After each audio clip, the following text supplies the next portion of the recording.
Uh-huh. What's your favorite scary movie? I don't know. You have to have a favorite. What comes to mind? You are listening to Scream with Ryan C. Showers, the podcast for Scream fans just like you. Join Ryan every week as he takes a deep dive into the horror film series that defined the 90s and redefined the genre.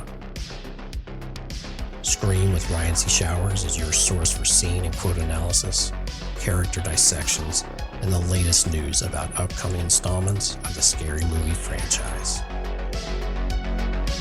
I hear you like horror movies, Kirby, but do you like them as much as him? Hello, everybody. Welcome to the Scream with Ryan C. Showers podcast, where the film critic meets the Scream fan twice a week, every Tuesday and Friday. I'm your host, Ryan C. Showers. Thank you for joining me for today's episode. Before I go any further, I need to thank the producers and administrators of Scream with Ryan C. Showers. First, I need to thank TJ Jones, who does all of the graphic design work from the podcast. Also, I need to thank Ashley Summers, Mark Vieira, Sarah Campbell, and Sam Levy for helping me keep the podcast and Patreon community afloat. Thank you to everybody who subscribes to the Patreon at any and every tier. I'm an independent entity, so any bit of support that comes into the Patreon goes back into the podcast. Joining the Patreon gets you ad-free and early access to every episode, as well as the opportunity to join the community of the show. We have group chats across social media. In particular, Instagram is really the hub of the podcast community. More importantly, joining the Patreon is the vessel in which you would use to come onto the podcast, either in a one-on-one situation with me or a small panel. In addition, there's a guaranteed invite every month to a big group Zoom recording about a Scream topic. An exciting feature of the podcast is the audio commentary episodes. Every Scream fan knows what it was like listening to Wes Craven do the audio commentaries for the original trilogy and Scream 4, with Marianne Maddalena and Kevin Williamson and Patrick Lussier. And what I'm trying to do for my Patreon subscribers is I am going to be performing an audio commentary of a Scream or a Scream-related movie, one per month, every month. And my goal is to try to approach these as I'm doing deep analytical analysis about the characters, about the themes, about just general reaction. So it's something that I'm really proud of and I hope continues to be a cherished part of the podcast. So the commentary is available as a normal podcast episode for anybody to listen to like they would any other podcast, but it will also be available as a video watch along. So everybody, please go over to Patreon, subscribe to Scream with RCS. I would be eternally grateful. So I need to go through and thank everybody over at Patreon who is subscribed as a stab investor or a daddy/mama Ghostface. So the daddy/mama Ghostface of the Patreon are Carrie Tenney, Brett Janovich, Corey Wilson, and Stevie Shears. The stab investors include Allie, Amar Karim, Tamika Jones, David D., Gustavo Mora, Jess Mariano, Joey Nobarini, aka The Vault, Josh Calamari, Josh Carr, Scream Queens podcast, both Josh and Justine, The Horror Project podcast, Kevin Abner, Mark Vieira, PWO5, aka Philip Douglas, Quentin Harrison, and Sam Levy. Hello, everybody, and welcome to Scream with Ryan C. Showers. I'm your host, Ryan C. Showers. Thank you for joining me for this week's episode. So this episode was supposed to air the first Tuesday of November. I wanted to ring in November, which is my favorite month of the year, with topics that I really enjoy, personally, like as a Scream person and as a content creator. And this month is going to be pretty wild. So as everybody knows, we got the Scream 7 trailer, and that kind of interrupted my plans because the episode topic got pushed to this Tuesday. It's all good. The trailer was amazing, and I'm here to discuss it with my friend Lucas, who is in the second part of this episode that you're going to hear right after we're done kind of recapping his thoughts on the trailer. But everybody, please welcome Lucas. Hey, Lucas. Hey, Ryan. So Lucas and I sat down maybe 2 or 3 weeks ago, and we did the episode you're about to hear after we do our little introduction. It's about the fact of Scream 3 and Scream 4 as the underrated sequels of the franchise. So obviously, you know that this is like catnip for Ryan C. Showers. Like I'm kind of like, I'm like the Scream 3 person. Lucas, you're the Scream 4 person, right? Absolutely. Yes. We're a dying breed. No, not really. You are not a dying breed. We are, I mean, the A whole rising point of breed. we are, yeah. I mean, like I think that the whole point of our discussion is like the fact that we are not a dying breed. That's right. So in terms of being a 3 fan and a 4 fan. So, and just kind of what those movies have meant to the franchise historically, what they meant before, what they mean now, kind of how the majority of people who aren't you and me, true believers from day one, how they have kind of grown with the times and embraced those movies. So I really hope people enjoy our main topic today. It's just, I mean, I could talk about this nonstop. Well, okay. I was on a trip recently, and I was listening to the audio commentaries for Wes Craven's films, and I have to say I'm kind of in a very Scream 4 mood. I'm not saying that my ranking is changing, but like if you see my ranking be 3, 4, 1, 2, or 3, 1, 4, 2, like I'm kind of in a mood where I'm like ready to throw Scream 2 under the bus. I'm just Right. my Scream 2 fans, please don't jump ship. I'm just saying I'm in a very positive Scream 4 mood these days. So have you listened to the audio commentary for Scream 4? I have. I almost every time I watch Scream 4, I go back and listen to the audio commentary where Nev kind of calls in, I think, mid commentary. It's just very short and brief, but I love hearing her voice and hearing her talk about the film. It's kind of poetic because with Scream 1, 2, and 3, Wes did the commentaries with first Kevin, and then 2 and 3, he did them with Marianne and Patrick Moussier. And then in Scream 4, he did it with just actors, so it was Emma Roberts, Hayden Panettiere, and Nev had a little cameo. So, but one thing too is that not only was Nev kind of called in for like, maybe 30 minutes of the movie, Hayden actually bowed out right before her big moment, her big phone call at the end. It was really Wes and Emma who drove the commentary from beginning to end. And I was listening to it and I was like, wow, it's so cool that Emma Roberts kind of got this like one-on-one moment with Wes Craven during the biggest moment of her career, doing the Scream 4 finale. I agree. And you can just hear how much she, to this day, even still reflects fondly on working with Wes and Nev. I think she called her a queen and just said that she is the queen. And she just, I don't know, it's heartwarming to hear how she loved working on that film. Well, I have to say, I feel so gaslit about the culture around Scream as it pertains to the youngins, the young folk, because we are fucking sold this bullshit motherfucking lie that like, Scream 5, oh my God, the younger cast, they were just like, it was like the best cast since the original. They just got along so well. It was like summer camp, blah, blah, blah, blah. Like, if you listen back to Scream 4's audio commentary, Hayden Panettiere and Emma Roberts, they have the exact same excitement, enthusiasm, and passion for doing a new Scream movie 10 years later that the cast of Scream 5 did when it came out. And I just feel like, wow, we were lied to. This was all just a marketing stunt. And I just want to implore everybody, like, it's fun to listen to what the actors and the crew have to say,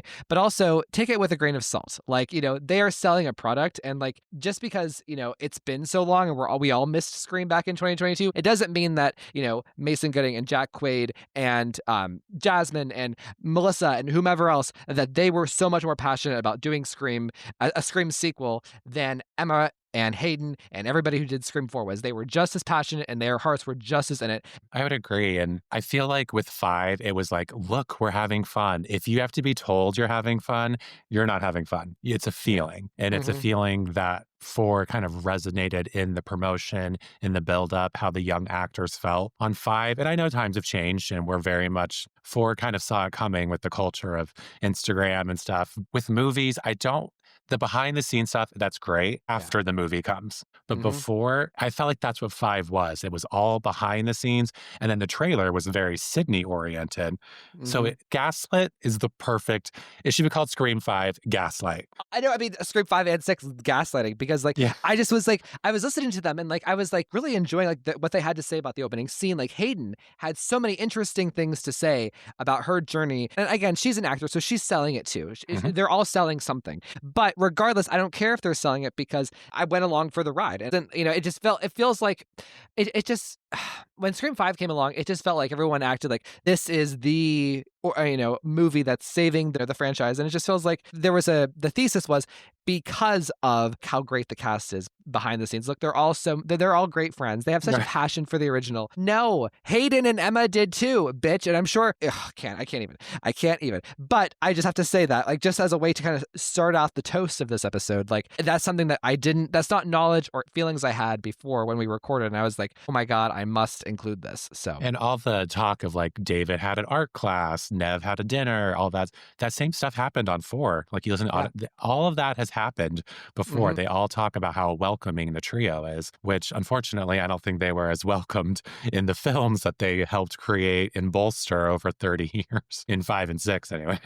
Yeah, no, it's true. And like, this kind of goes, like, I just think like to talk about like what the actors are up to behind the scenes when filming the movies, like, to me, that's so not interesting. Like, I don't really care. But if you're going to pretend like Scream 5 was this magical thing, then you need to go back and do your research. That's what the kids like to say. Do your research. Anyways, Lucas, you elicited the infamous Scream 5 trailer, which was very Sydney focused for a not Sydney movie. And we have the opposite now. So, Lucas, please tell me what you think of the Scream 7 trailer. My mind was blown. I did not know what to expect.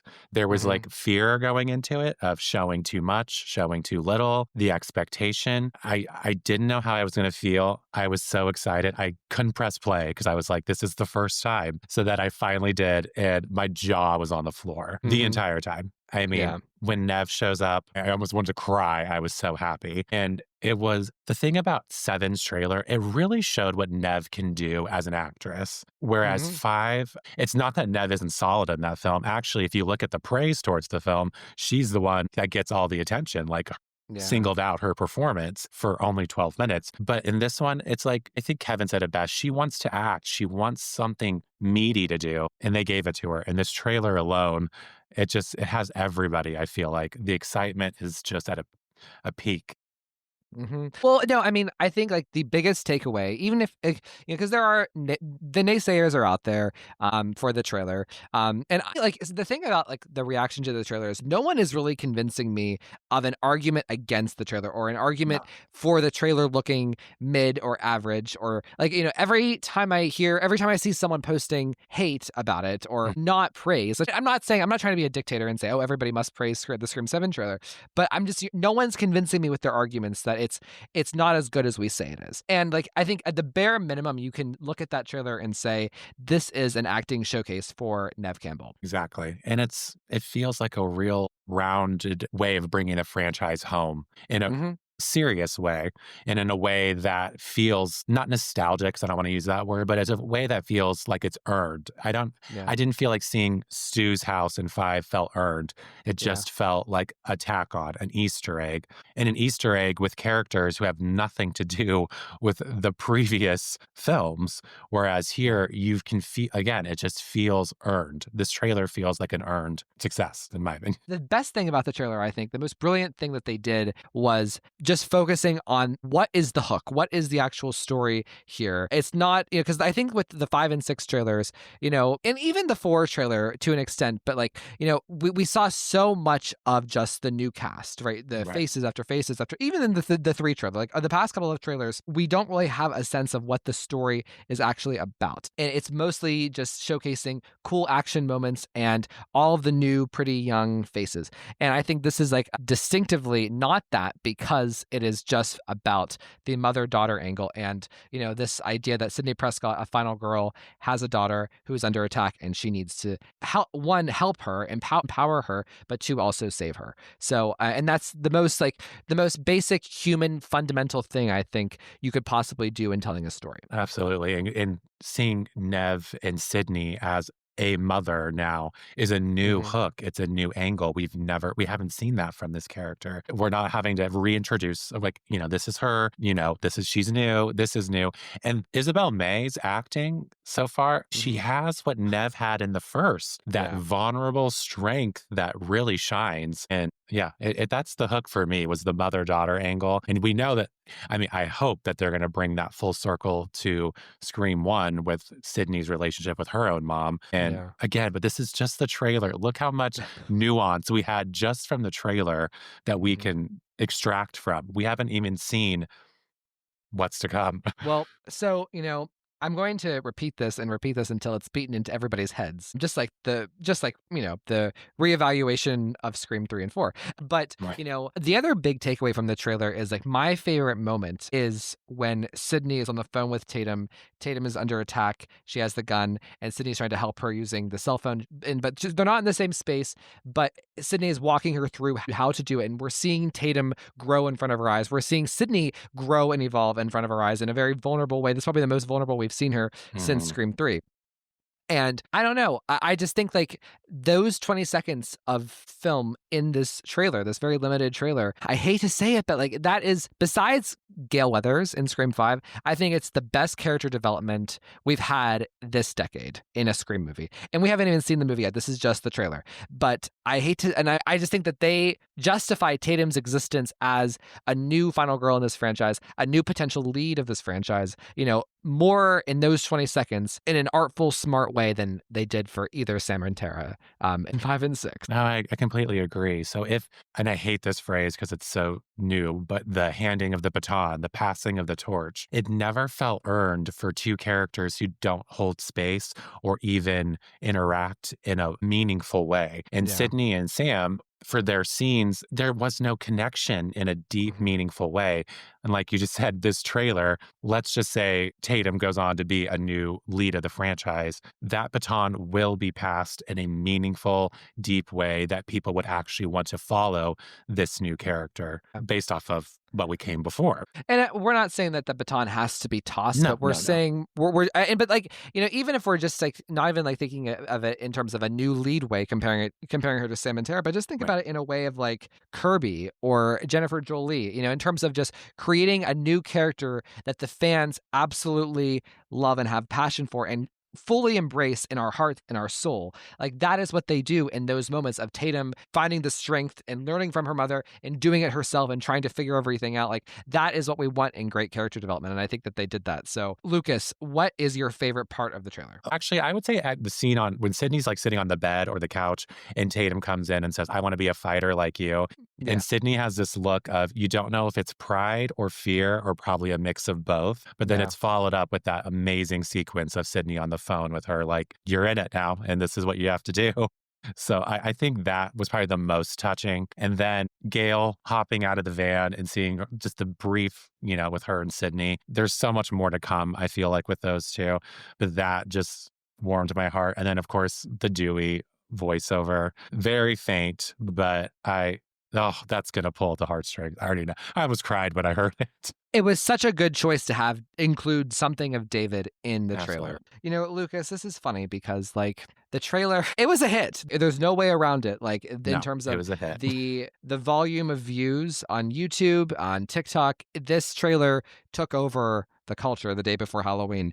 So what are your thoughts on the fact that the trailer kind of it overperformed, exceeded expectations, even like the expectations of people who believed in the movie, who didn't believe that the boycott ever posed a threat to the movie. I don't even want to call it a boycott. I don't want to give it that justification that that gravitas, like, you know, I want whatever this online backlash, I should say, to the movie's existence. And none of that really mattered in terms of that, or did it? You know, or did the online backlash contribute to making the movie bigger and exposing it more? What are your thoughts? I feel like, again, it almost felt like a non-issue. It felt fringed. It felt Yeah. like people who just wanted to hate to have a reason to hate, you know? When it was announced that it would be coming out against Stranger Things and the Stranger Things trailer, I was like, oh, that's some stiff competition.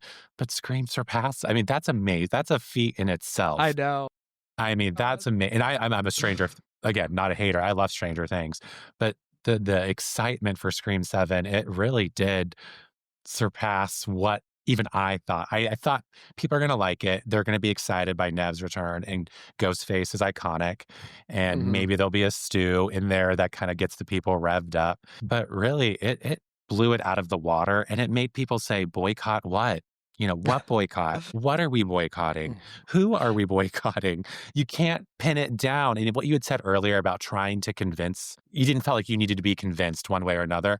I feel like now the haters are going to have to confront, who are we trying to convince and for what? Right. There's almost no point at this. You don't want to watch it because your actress isn't in it. Don't watch it. When Scream 6 came out and Nev wasn't a part of it, I was upset. I was hurt. But I said, you know what? I'm going to give it a watch. And if I don't like it, there's 4 other films I can watch and enjoy. Well, you know, and here's the thing. So there are a couple people out there. I think that the response to the trailer was, like you said, you know, I think despite you take out like the commercial aspect of like the number of views and the number of people talking about it, what people were saying about it, you know, it was a very well received trailer. I mean, there were some people were stretching. Some people called it generic. Some people, you know, criticized the lighting, which it's like, watch it in 4K, you dumb bitch. Some people criticize, like, there's this really ridiculous like criticism that like the hood of Ghostface doesn't look right, that Kevin, he's too inexperienced as a director to know how to place the hood in the frame. It's like, you losers, grow up, right? It's so contrived. But then there are some people like, who were, like there are those people who are just looking for things to nitpick about the trailer, looking for reasons to criticize it, whatever, losers.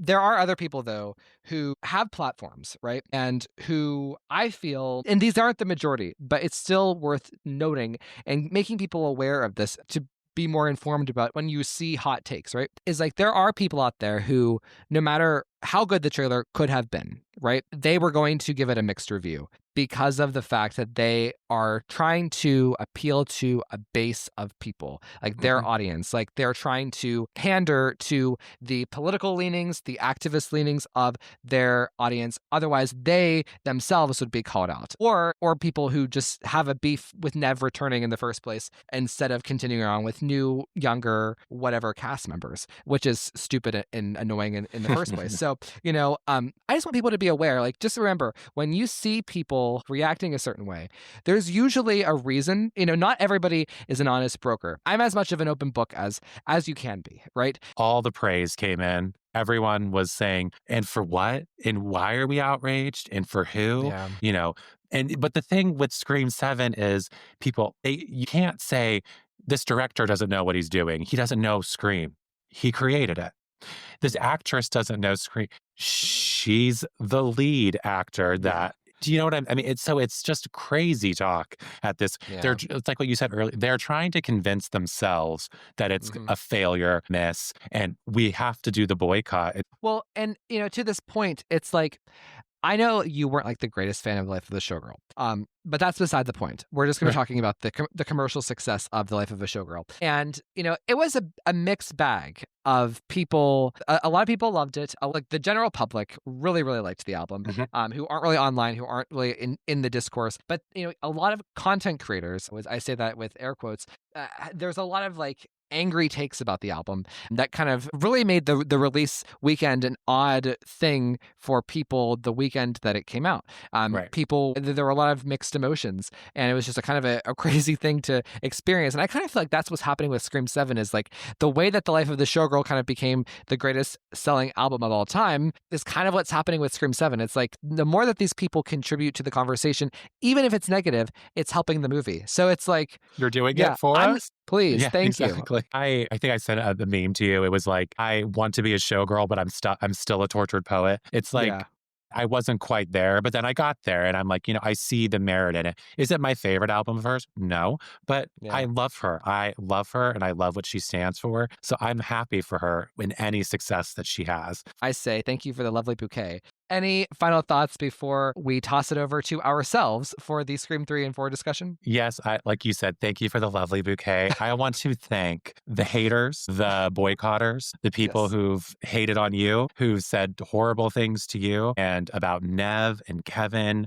again, who've conflated this war with a movie franchise that have nothing to do with each other or any other. To the haters, we just want to say thank you. You have made this such a successful trailer. Yes. When this movie comes out, it's going to be a fucking juggernaut. So thank you all. We appreciate you. And your hate is not doing what you think it's doing. It's translating to love. So thank you. We appreciate your service. Exactly. You're doing a great job, sweetie. All right, everybody, please find Lucas in the comment section of my posts. Thanks, Ryan. Hello, everybody, and welcome to Scream with Ryan C. Showers. I'm your host, Ryan C. Showers. Thank you for joining me for today's episode. This is a big one. This is an important one. This is what I've wanted to do since season 3. So literally since 2024, I wanted to do this. Since January, February, I've envisioned this episode topic. And that is discussing Scream 3 and Scream 4 as the underrated sequels of the franchise and kind of their legacies henceforth, how their legacies have changed over the years. And we're going to discuss all of that today. And I would argue that today, both films are at the peak of their embrace, their reevaluation by the public. But at the same time, there is still some inherent frustration frustration because at times you have people who kind of like try to stare you down using old arguments against Scream 3 and Scream 4. And often in times of like, in a way to boost up the credibility of Scream 5 and 6, which is just nasty. So, but everybody do this very important topic with me. I needed the right guest. I needed somebody who was a 3 and 4 fan or even just someone who is a 4 fan, since I'm the 3 fan. I love 4, but 3 is my heart and soul. So I was finding the right Scream 4 fan to do this with. So everybody, please welcome my friend Lucas. Hey, Lucas. Hey, Ryan. How are you? Good. How about you? I'm doing well. It's an honor to be sitting here with you defending your favorite movie, Scream 4, my favorite movie, Scream 3. I can't tell you how much it means that you asked me to do this because I will defend 4 until I die. Awesome. I love it. Oh my gosh. So, Lucas, remind everybody what your ranking is right now. Right now, it's 4. 1 and 3 are just kind of toggling next to each other. 3's inching out just a little bit ahead, and then 2. And then I would say 5 and 6 is down there. Yes. Hesitation with 6 is down there. I feel that in my soul. Yeah. So, but no, so I've envisioned this episode. So I actually envisioned 2 episodes for this back in 2 years ago. I thought I wanted to do an episode about Scream 3 and 4 as movies, but I also had this idea of talking about Scream 3 and 4 and the phone calls in those films. And we're going to talk a little bit about the phone calls, and depending on how the conversation goes, maybe we'll do a sequel to this about the specific phone calls in the films, because I would argue that Scream 3 and Scream 4 have the best phone calls in the franchise. Absolutely. Yes. There's no follow-up. That's accurate. Do you think it's fair to say that even over Scream 1? I would say yes, just because at that point, when 3 came around, I think you kind of knew what to expect. So they definitely upped the ante with the voice changer. And then 4, they kind of kept going with it, with trying to lean into the filming of the murders while simultaneously the phone calls and all of this being captured live and in real time. Mm-hmm. So I would definitely say 3 and 4 really upped their ante. They were truly something different at the time, which other films down the road tried to claim they were. Yeah. So, the thing about the Scream 3 and Scream 4 phone calls, and why I do feel comfortable cautiously saying that they're better than the Scream 1 phone calls, is because with Scream 1, you have Casey Becker, and then you have Sydney's big phone call at her house. And Casey Becker, we all can probably agree, is just, it's as a scene, as a moment, is far and away probably the best, objectively best thing in the franchise. So it's hard to I kind of cipher that off to begin with. But I don't know. I look at Sydney's phone call in Scream 1, and I like the phone call. It's a classic scene. It's there's no other way to say it other than just saying it's a classic, because it's the original. It's old. It's the first time Sydney got a phone call. It's very impressionable. There's so much about that sequence that is iconic. However, I just feel as though Scream 3 and Scream 4 each push the boundaries of the phone call and do more creative things with their attack of Sydney, with the topics in the phone calls, the themes of the phone calls, the intensity of the phone calls. So when I look at Sydney's call in Scream 1 versus the call at the station, the Laura phone call, the Slit Your Eyelids phone call, the family ties phone call, I can't help but say that those are better, and those are more interesting, and those bring out much more in Sydney as a character, as opposed to Sydney just talking about, doing the meta thing, talking about running up the steps. But what are your thoughts? Would you say the reason you would put 3 and 4 a little bit higher over 1's phone calls is because of Sydney's reaction? Because in 1, her reaction is very much our reaction, what's this? What's her involvement? What's going on with this? Whereas in 3 and 4, we know who she is at this point. We know her reaction's going to be fear. And then in 4, we know that it's a different type of fear, more so for other people than herself. Oh yeah, and and that's the brilliant thing about what Wes Craven did with 3 and with 4, is that he understood that the audience, we knew the traps and we knew the formula and we knew the shtick, and he was keeping us on our toes and keeping the material fresh, which is why I don't understand the criticism of the voice changer. I don't understand people's particular vitriolic when it comes to the voice changer. I can understand it not being for you. Let's just say, okay, let's just say James Bond. Pierce Brosnan makes 4 movies. Let's just say Tomorrow Never Dies. I say, that's not really for me, versus I hate Tomorrow Never Dies. Or, that's how people, it should be. I don't understand the level of hatred people have for the voice changer. Even if you don't like it, you can still acknowledge the fact that it was trying to do something different and progress the mythology of the phone call device, but also to get into the characters' psyches more, like Sydney's, and to make the mystery much deeper and to make everybody question each other as suspects even more. Sorry that Mindy wasn't there to be pointing fingers and saying, "You're the killer. Oh no, you're the killer." Right. I think the voice changer wouldn't have worked if we lost Ghostface's voice. Yeah. In Because we the still get phone it, calls. yes. But we Mhm. still get it. I understand where people are like, I miss but it's still there. It's there in pretty much every phone call in 3. So I guess the argument kind of gets lost in that. It's like, well, we missed the ghost face. It's like, well, it's still there. But there, again, people I think they still do look for any weak spot with 3. And that's an obvious one because it's very different. Mm-hmm. Well, so, and just to get back to what you said about Sydney's reaction to the phone calls, because I don't want to glaze over that. It's so true. You know, how Sydney undergoes the phone calls in Scream 3 and Scream 4 are much different. Her attitude is different. Her mental space in both of those movies is much different than what it was in 1 and 2, and even from each other. And it's interesting. The phone calls evolve with Sydney, you know, and her trajectory. And when you have Jill and Roman knowing their motives, knowing the personal connection to Sydney, knowing the blood connection to Sydney, that also makes it deeper. You know, knowing, to your point, that Sydney, in her mind, she is thinking about Gale and Dewey. She's thinking about her own safety in Scream 3. In Scream 4, she's thinking about Jill and I guess kind of Kate and Jill's friends. So, I mean, all of that is so much deeper than just Sydney herself getting spooked in Scream 1. I don't know. You know what? Listen, we're not here to bag on Scream 2 because we both love Scream 2, okay? But I've had it with people. If you look at the formula of Scream, you know, you could point to this as a flaw of Scream 2, that Sydney doesn't really get a good phone call in Scream 2. And that's so integral to who she is as a character, which is why, like, there are some pretentious hipsters out there who say that, like, Sydney in Scream 2 is by far and away the greatest Sydney. They won't ever even listen to another argument about, like, Sydney in Scream 3 being better, you know, or Sydney in Scream 4 or 1.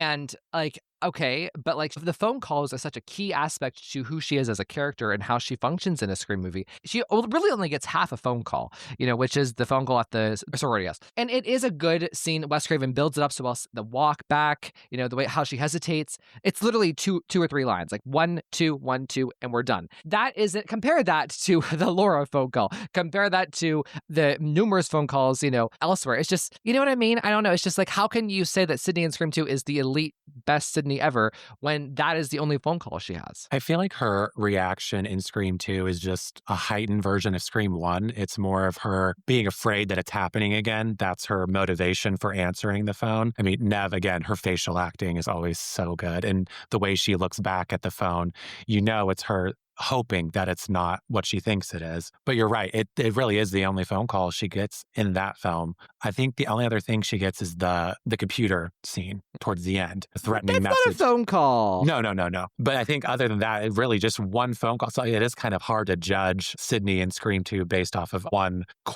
very quick phone call. Yeah. Well, so would you agree with this? That the ranking of the phone calls of Wes's films would go, we're sitting here, I'm a 3-person, you're a 4-person. We each come to this with a conflict of interest, but I think like 3 and 4, let's just call it a tie, because I think they each are magnificent in their own ways. The phone calls, like not only just Sydney's phone call in Scream 4, you know, the one with Olivia, the one at Kate's house, Herbie's phone calls ×2, you know, the phone calls with Stab 6, you know, there are really good calls in Scream 4. They're very dialogue driven. They're thick with like the descriptions. They're long, you know, and in Scream 3, you have the psychological component and you have a Roman trying to outsmart everybody. You have, you know, the digging into Sydney's psyche over and over and over again. And even like hearing Maureen's voice in Sydney's, like, so they, I think each can be at number 1. It's a tie. Okay. I will say, I think 3 does edge it out very slightly, really? just with the emotional component. Yeah. Because Sydney's much more emotional in 3,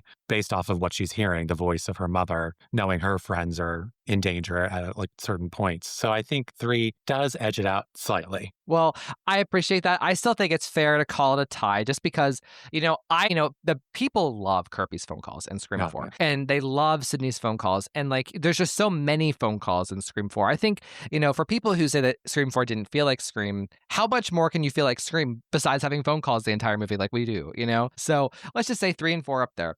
Then then 1, then 2. Like even like I'm not trying to bag on 2.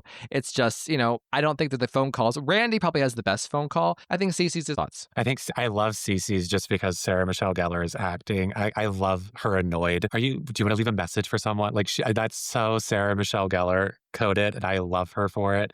So I do love that phone call, but I agree. I think Randy's phone call gets more to the root of what Scream is and what made it so great. Yeah. Really, so it's only just one phone call. And it was a phone call that I think was meant for Gail in the first place. So the fact that Randy gets it is, it's emotional. Well, and like we'll finish up the phone call segment, and then we're gonna go. Then we'll go back into like Scream 3 and 4's like legacies. But like Scream 3, there's Cotton getting the first phone call. And like, here's the thing about the Scream 3 voice changer and what it does for a character like Cotton. It exposes Cotton for a character flaw of his, right? The character flaw is that he was the cheater. He had an affair with Maureen, right? And then what does Scream do? What does Wes Craven do? He throws that back at Cotton and shows that Cotton is still that scumbag, right?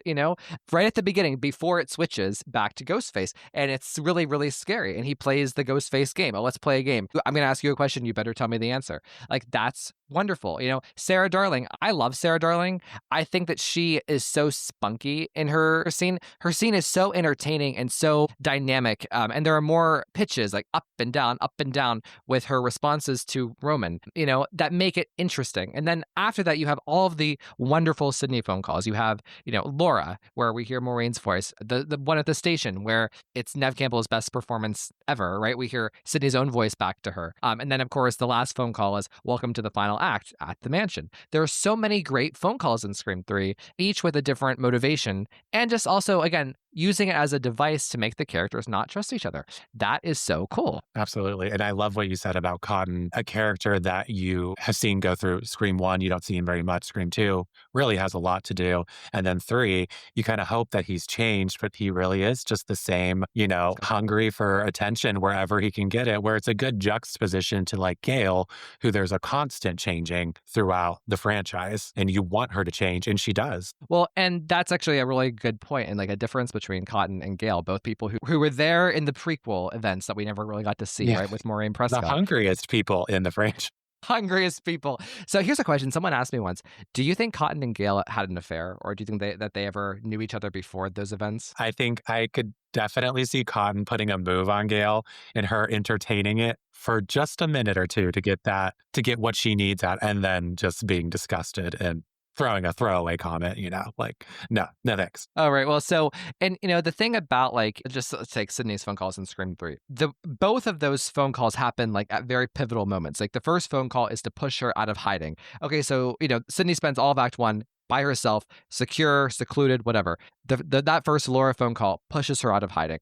Then the second phone call, then in Act 2, she is still even though she's out in the world and out in the public, she's still very secure. She's still being held by the police and protected by the police. And she's still around people, so the Ghostface can't get to her. So the second phone call is to push her out of that space and confront Ghostface. Both of those have very specific motivations from a screenwriting perspective and that are very smart. So going from that to Scream 4, I think Scream 4 similarly, the thing I love about the Scream 4 phone calls is I feel like they're very on topic and on brand. Like the phone call in Olivia's house with Sydney, it's Jill is very committed to the theme of you had your time in the spotlight, now it's time to move over, blah, blah, blah.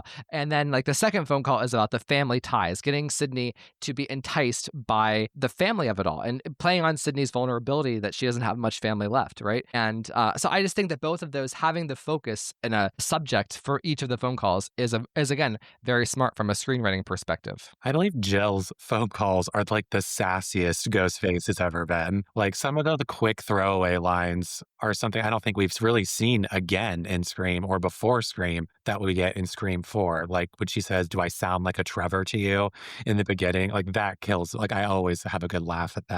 Or her phone call with Rebecca in the parking garage. It's just, it's a very cat and mouse, almost reminiscent of what Scream 1 would have been if it would have kept going at that time. No, you're right. And like the thing about Scream 1 is like after Sydney's, all the phone calls happen in Act 1, right? What phone call happens after that? I can't think of any.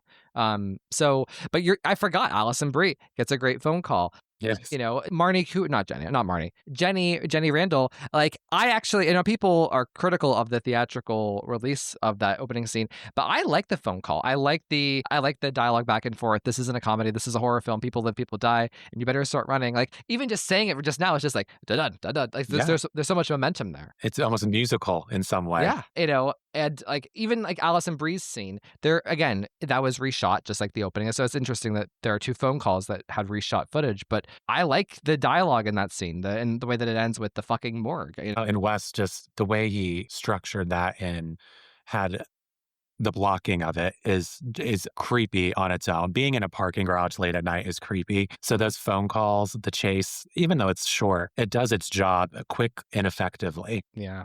Well, and like, we would be remiss to not dig into Kirby just a little bit. Yeah. Like Sydney, Kirby got two fucking phone calls, and they were two really memorable moments, right? With Olivia, which is the most brutal death in the franchise, and the fact that Kirby's phone call leads into that, one, but then two, the big remake phone call where it's like heightened some of the best acting you'll see in the Scream franchise by Hayden Panettiere, and the list of remakes that she runs through to prove the point, to prove the thesis of the movie, right? Right, exactly. And the fact that we have a new character that Kirby's one of those that you kind of fall in love with right away. And during her phone call, again, Wes, with the cutting between her and Sydney, our legacy character, who's doing the footwork, trying to find the killer, trying to go get Jill. And then you have Kirby. It just, the emotional impact, the stakes that's true stakes in a film that just rise in a musical way with the music as well. So I love that Kirby phone call. I can see why it's a classic and why a lot of people harken back to it. Well, and it's so funny because Scream 4 was able to find stakes without literally saying to the main character, to Sidney Prescott, our movie has fucking stakes and you better remember it. Like, Scream 4 didn't need to say that. It was doing it. It was oozing out of its pores. It didn't have to be whiny and yell in Sidney's face like a toxic Gen Z person trying to assert power. It showed you. It didn't tell you. It didn't tell you, this is what's happening next. That's what the later films, I think that was their pitfall, was like, and this is what's happening next. And it's like, well, you want to show that, you don't want to tell it. Right. So like you said, everything's telegraphed in 5 and 6 for my point of view. That's just how I felt with, and you're right, like in 4, they just showed you. They didn't have to sit there and constantly hammer home the successful parts of what happened earlier in the franchise. Can I tell you another I've had it? Yeah, please. I love I had it. Well, and like if you can also have the floor for, and I've had it if you want to, but yeah. I've also had it with like the people who like, I think the phone calls in Scream 5 are good. I think that like, I like Tara's phone call enough. I really like Judy's call, I think, but that's more so Marley Shelton. Sydney's phone call, I've had it with Sydney's phone call because after we've spent literally 20 minutes talking about the phone calls in 3 and 4, and specifically Sydney's phone calls and how great they are. And then Sydney's phone call to me is just such a throwaway thing. And I almost feel like, I say this all the time. It's like Sydney should have gotten a call from Dewey's phone from Amber after Dewey was dead to motivate her to come back. Absolutely. And to have a really serious fucking phone call. I know it's hard for Radio Silence to be fucking serious, but try, but the thing about Sydney's phone call is it just feels so unserious. And I feel like by doing the I'm bored thing, I think that the writers were similarly trying to box her in to show like, see, there's nothing more we can do with her. She's bored. How can you come back from this? She's bored. It's so funny. Look, Sydney's so bored. She's conquered it all. She's bored. I hate that. I agree with you. And also, something I've kind of realized, it's already been done. A phone call that really gets overlooked in Scream 3 is when Sydney shows up to the party at the end. It's a phone call that a lot of people don't really take into account, that it was almost like you are seeing Sydney in Scream 5. She shows up. She's not quivering with fear. He's very strong, actually. She's like, he tells her to come inside. She says, no fucking way. How would I know they're not dead already? She also hangs up on Ghostface when he says, now the party can begin. So everybody's like, she hung up on him in 5. Well, she did in 3 too. I mean, I'm not trying to take away from what that little presence Nev got to do in 5, but it's something that was already done in 3. Well, and you're right. There is that subtle moment of that look that she has. Like whenever like she turns and she kind of like, when she's hanging up, she makes a face. She's just like, like she crinkles her nose, like, and that is the equivalent of saying, I'm bored, right? Yeah, exactly. Before she helps untie Dewey. That's excellent. And actually, my sister, her favorite phone call is that she loves the Kirby phone call in Scream 4, but her favorite phone call is the one with Sydney at the pool. It really does show her strength going into, at the time, the final act of that, which again, a lot of the other movies do. You can't say, oh, the originality of Amber saying, welcome to the third act. We already had that in 4 with Jill. So again, a lot of the praise that goes to later films are things that were hindered or negatively spoken about in 3 and 4. And that, I think, like, this is a pro Scream 3 and 4 podcast. This isn't an anti 5 and 6 podcast, but what Lucas just said has to be understood and communicated clearly, is that, like, it is frustrating for Scream 3 people like me and Scream 4 people like him to sit and listen to people praise 5 and 6 for doing things that were previously criticized about 3 and 4, or that were previously done by 3 and 4 and done in deeper ways, done in better ways, done in more original ways. You know, you have a great point about Jill with the line, you know, welcome to Act 3.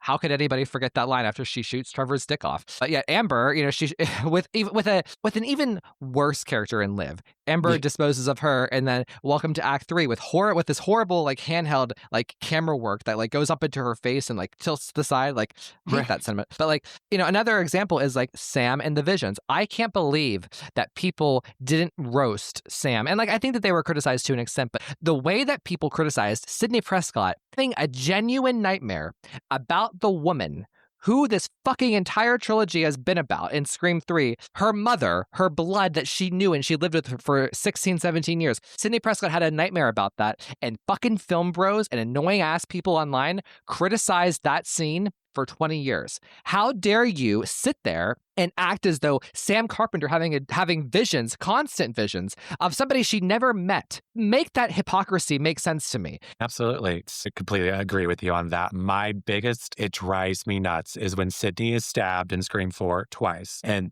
there's a big reaction. She's in a hospital bed. She faints. She falls on the ground. She's in critical condition. At the time, you know, she would never survive that. No one would survive that and be able to do. And then in Scream 6, again, as it's been said 1,000 times, people are literally stabbed dozens of times, and they're up telling jokes 5 minutes later. But let's be fair and put the jokes aside. Physically running down the street after you've been stabbed in the abdomen. Like, you know, and that's the thing, like, I just want to, like, underline too, is, like, 3 and 4, or let's just talk about 4, okay? 4 with the violence. You know, Gail gets stabbed in the shoulder and has a big fall. That puts her in the hospital and she's down for the count. You know, Sydney, like you said, gets stabbed twice, and this is like a life-ending, life-changing something for her. You know, she physically can't fight Jill in the ICU. Jill is kicking the shit out of her. But, you know, Sydney sustains a similar stab wound, you know, in Scream 5, and it's, you know, she gets up and she's walking around. It's just, it doesn't make sense. And it's just, you know, I get that Radio Silence had their own version of the violence that they wanted to do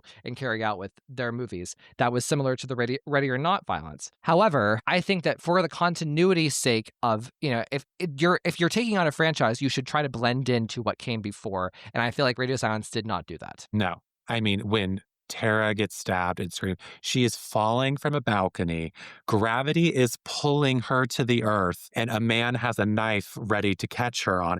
His whole arm should have gone through her, let alone just a knife. Yet she's up kicking ass 5 minutes later. She stabs him in the mouth, and which is like, I'm sorry, but I hate that kill. It's just like, I don't get it. It's gross. It doesn't make sense to me. It's sort of violence that Nev has said that it becomes gratuitous and not what Scream was in the past, I would say. Whenever I first saw that moment, I was like, wow, they are really stretching to try and kill people in different ways that they've ever been killed before. You know, like, I feel like Radio Silence had like a whiteboard and was like, what are the possible ways we could kill somebody that hasn't been done yet? And that's how we get Ethan's stabbed through the mouth. But you're right, Tara falls and on his knife in the gut. I mean, okay, like, you know, do you ever, like, whenever you're like walking in your house, do you ever like bump into something on your side, like the side of a table? That shit hurts. Imagine Tara getting stabbed, yet she's still doing her thing, vibing her way, whatever. Like, it doesn't work, my friends. And people like with the adrenaline, but even when they're sitting down and the adrenaline's still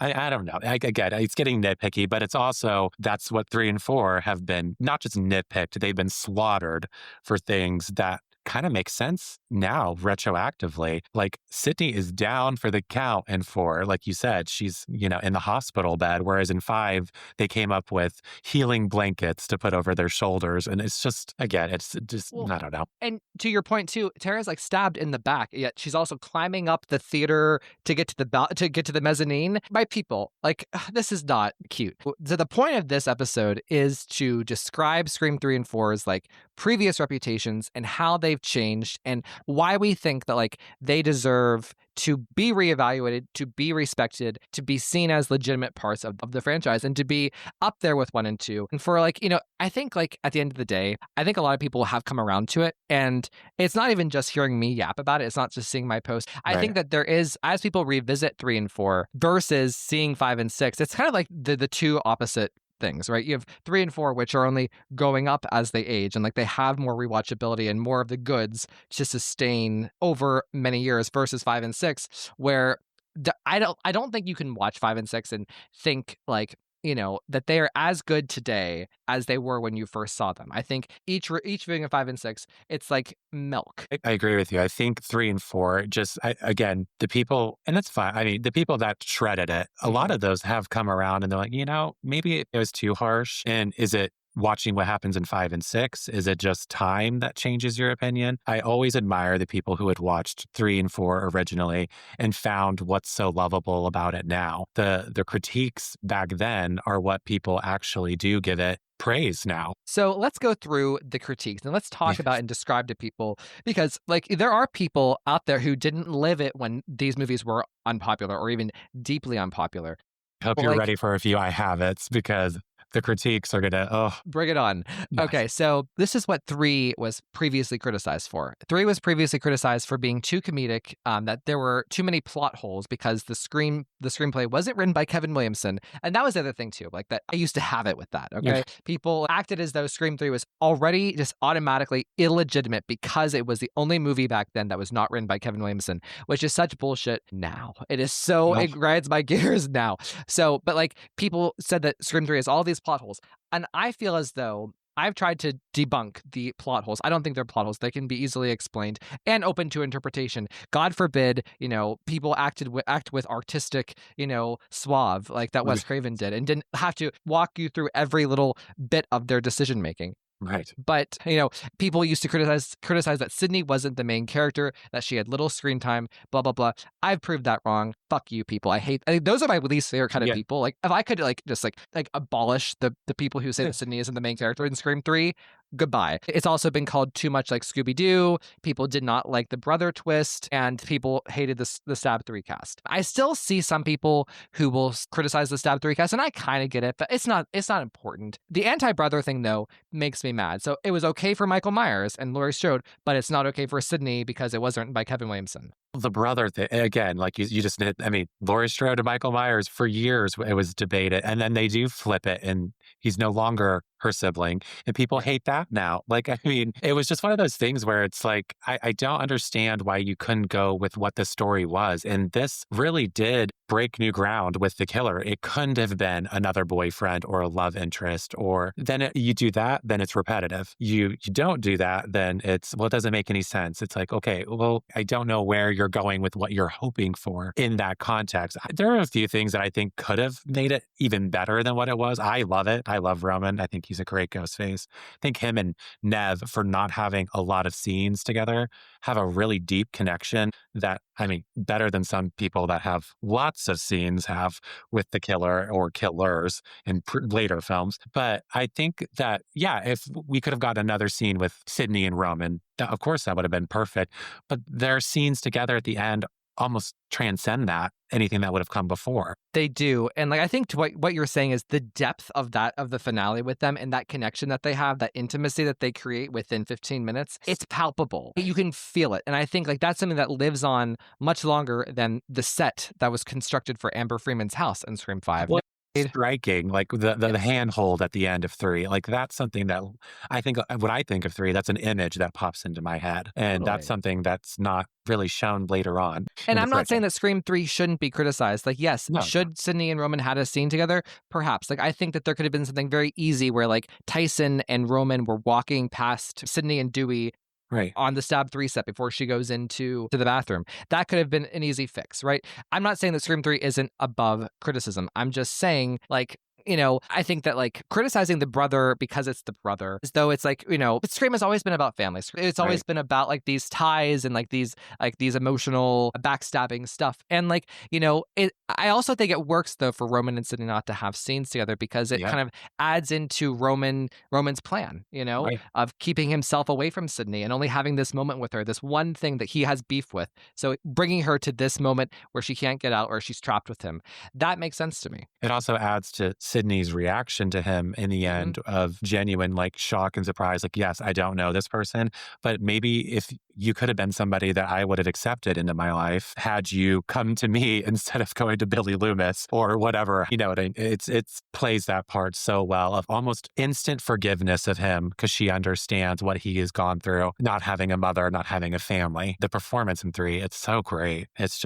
truly one of the best in the franchise. Well, and people have talked about like that Scream 3. I think like the thing that the most lasting part of its legacy, which really irks me, besides the Kevin of it all, is the fact that people call it too comedic or that it's too much of a comedy and not enough of a horror movie. And I reject it so much. Like I think that like Scream 3 actually fits tonally with 1 and 2 pretty well. It has a little bit more comedy, but it's still a drama thriller murder mystery, with just a little bit more comedy. It's like, dialing the notch up maybe 1 or 2 notches versus people act like it is scary movie and it is not. And I find that criticism and that characterization to be so incorrect, so wrong, so false. To use that as a criticism against the movie, I find it's in bad faith. You're not telling the truth in your criticism. You're trying to prove a point. You're trying to be a dick. I think that Scream 3 has the darkest tone of some storylines in the franchise. So that comedy, I think it was used purposefully, not on accident, to offset some of that darkness of the storylines of especially Sydney's mom. I mean, that's probably the darkest storyline in I would say. I mean, a storyline about people trying to kill other people that has it shows the long-lasting generational issues with someone who has not addressed their pain, their problems in the past, and how it resurfaced. And it's the sins of the daughter, not sins of the father, but it's the mother this time. Well, and also not only just the fact that Maureen was sexually assaulted and like, confronting that, but also Sydney's like psychological like state, like, being in the Stab 3 set and her sobbing, seeing a recreation of her mother's dead body and hearing Billy Loomis in her head calling her Sharon Stone and whatever else. That is some deep, dark shit. So I think that like, to ignore Sydney living alone by herself, sad, crying all the time, like, having a very lonely life that she's unloading on this police officer that she's known for a day. Like ignoring all of that, ignoring Gail and Dewey talking about their drama in their lives. How dare you? How dare you say it's too comedic? How dare you focus on just the fax machine? It's just people mischaracterizing it as a scary movie level of comedy when it's not. It's still a drama thriller with just some slightly more comedic parts. To offset some of she's confronted with Milton in the end. Again, a man we look for blame in those situations. A man you could say started this in a way by what he let happen or did to Maureen herself. And Sydney still chooses, she doesn't necessarily say it, but she chooses forgiveness in the end. She doesn't want him to be killed, which is, again, how can you say that this is silly when these situations are so dark and full with them, filled? Yeah. And I guess like my thing too is like the fact that people were annoyed that Kevin didn't get to write it. And I've heard Kevin talk about Scream 3 and the pain around not getting to write the last one and that it got taken from him. I get it on some level, but at the same time, I see Wes's authorship of the franchise as well. Like once you put art out into the world, it doesn't always become yours. It doesn't always stay yours. And I get it, but I don't. And I think holding that against Scream 3 was really dumb, especially like the fact that we went on now to have 2 movies now that weren't written by Kevin. How can we in good faith criticize Scream 3 for not being written by Kevin if Scream 5 and 6 were also not written by Kevin and Scream 6 is obviously the worst script? 5 and 6, it wasn't even an option. I think 3, they obviously wanted Kevin and Kevin wanted to be a part of it. So it is like, it's one of those things, like it wasn't like he was pushed out of his volition or of anyone else's. He wanted to be a part of it. But for what came out of it, it was very good. It's very good. 3 and 4, all of the Scream films are difficult to make. And 3 and 4 It's probably one of the hardest ones to make at that time. And it's Yeah. been spoken about constantly how difficult those films were to make with interference by the studio, writing issues, all of that. And yet they still come up with something pretty long Amazing. lasting that people really enjoy. Whereas you do look at 5 and 6 where they pretty much had free reign and that's what they came up with. And like, I'm not saying that like the Weinsteins were right to be so controlling over Scream 2, 3, and 4, but at the same time, maybe Spyglass wasn't enough to let Scream 6 happen the way that it did, right? I don't know, So okay, so let's talk about Scream 4 and the previous reputation of that, because this is, and the thing is too, it's important to note like the culture between 3 and 4, because at the time Scream 4 was being made in production, releasing, everyone, I think that was Scream 3 at its worst, because people were so like, we get to finally redo Scream 3 and Scream 3 gets to be erased because Scream 4 is getting to do what we couldn't do before, because Sydney gets to actually be the lead this time. Fuck you again. I say that. Not you, Lucas. I love you. Fuck those stupid people back in 2010 that said that. And then Scream 4 came out and people still weren't happy. Scream 4's reaction confounds me. And I think like Scream 4, there was some positivity at first because like people wanted it to be whatever. And then like over the next year after the box office didn't do so hot, that's whenever the tide started to turn and people were just unnecessarily negative. And that continued for a couple of years. But basically the criticisms of 4 back then is that the studio meddled too much in the production, that the script changed hands way too much. There was cringe like 2010s stuff about the movie,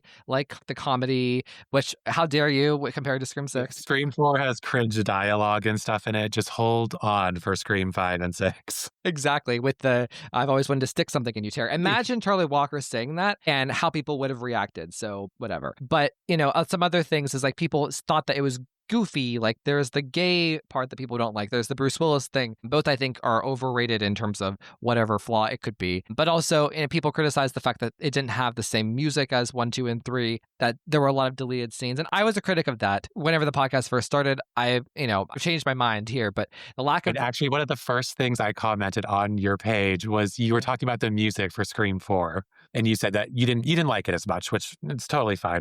But my first thing I said to you was like, please, right, go back and listen. There are some parts that are worth reevaluation. Well, and like we'll get to that in 1 second. So let's just because like I have a response to you, because like this kind of like is a response to all of these things. So the score, all of the deleted scenes that have like character development, the opening that was reshot. A lot of people didn't really love Jill and Emma Roberts' performance at the time, which is crazy to me. It's always been like one of the best things about it. And of course the filter. And I have to say, like I was critical of some of these aspects whenever the podcast first started, like into Scream 5. And like I deeply regret being so hard on these things about Scream 4 because one, like I was judging it as though Scream 4 had to be copacetic and completely 100% cohesive with the first 3 movies. And I think what Wes Craven is doing here is he was trying to make it be its own thing to represent that moment in time. And so I can respect the look and the sound and the different style of things, that's okay. And like the biggest moment of like come to Jesus moment for me with Scream 4 was after Scream 6. I saw Scream 6.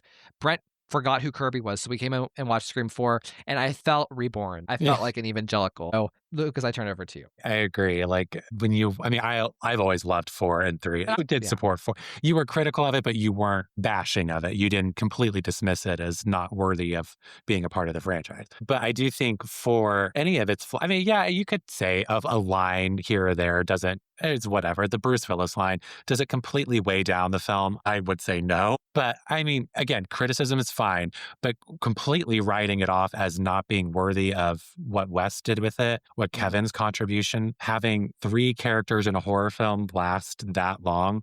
I don't know. I hate that. I hate that people write it off. And the fact that Scream 4, and I always have championed Scream 4 for the commentary, for Jill, for Gail. I've always found Sydney interesting in Scream 4. I've always praised parts of Scream 4, but I do think that like these criticisms of talking about the score and the filter, they feel so nitpicky compared to the final products of what we were delivered with 5 and 6. And like, again, I think that Wes Craven was going for something different. He was making a different kind of Scream movie and trying to update it for the modern era. And like, because we can look at 4 versus 5 and 6 and how they updated, things. It's just like, I don't know. I just, all of the flaws kind of melted away from me. Any type of nitpick that I had about Scream 4, and they were mostly nitpicks, it kind of just got washed away after I saw Scream 6. The nitpicks of 4 was like Sydney's Lament doesn't play, and it's like it plays 3 or 4 different times. Now it's not as sweeping as it was previously, but it's in there. Like there's certain stuff that people just falsely claim like that's not in there. It's like, well, it is. You have to listen.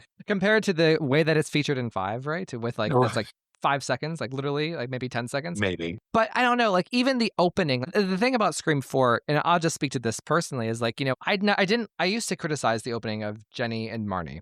I've grown with that too because the action is so good. Compare the action and the genuineness and the sincerity of the opening in Scream 4 to, say, the opening of Scream 6 with Samara Weaving and that phone call compared to Jenny and Marnie, compared to, that chase and that death to Jason Carvey's moment, in Scream 6. It's just like, oh, wow, we were really complaining about nothing, Right. Well, like in Scream 6, the phone call, again, is not Ghostface's voice in the beginning. And people loved that. And it's like, well, how that's fucking dare people praise that and criticize Scream 3 for doing the exact same thing, really sometimes beat for beat. And now I see something redline that people love, and it's a good line. It's not I don't hate it or it's anything like that, but that is almost beat for beat when Steven Stone gets killed in the trailer for That Makes Me Angry, changes to Ghostface. It's the same. I don't know. Again, it's just, you're right. People just really praise what they've torn down previously. For no real reason.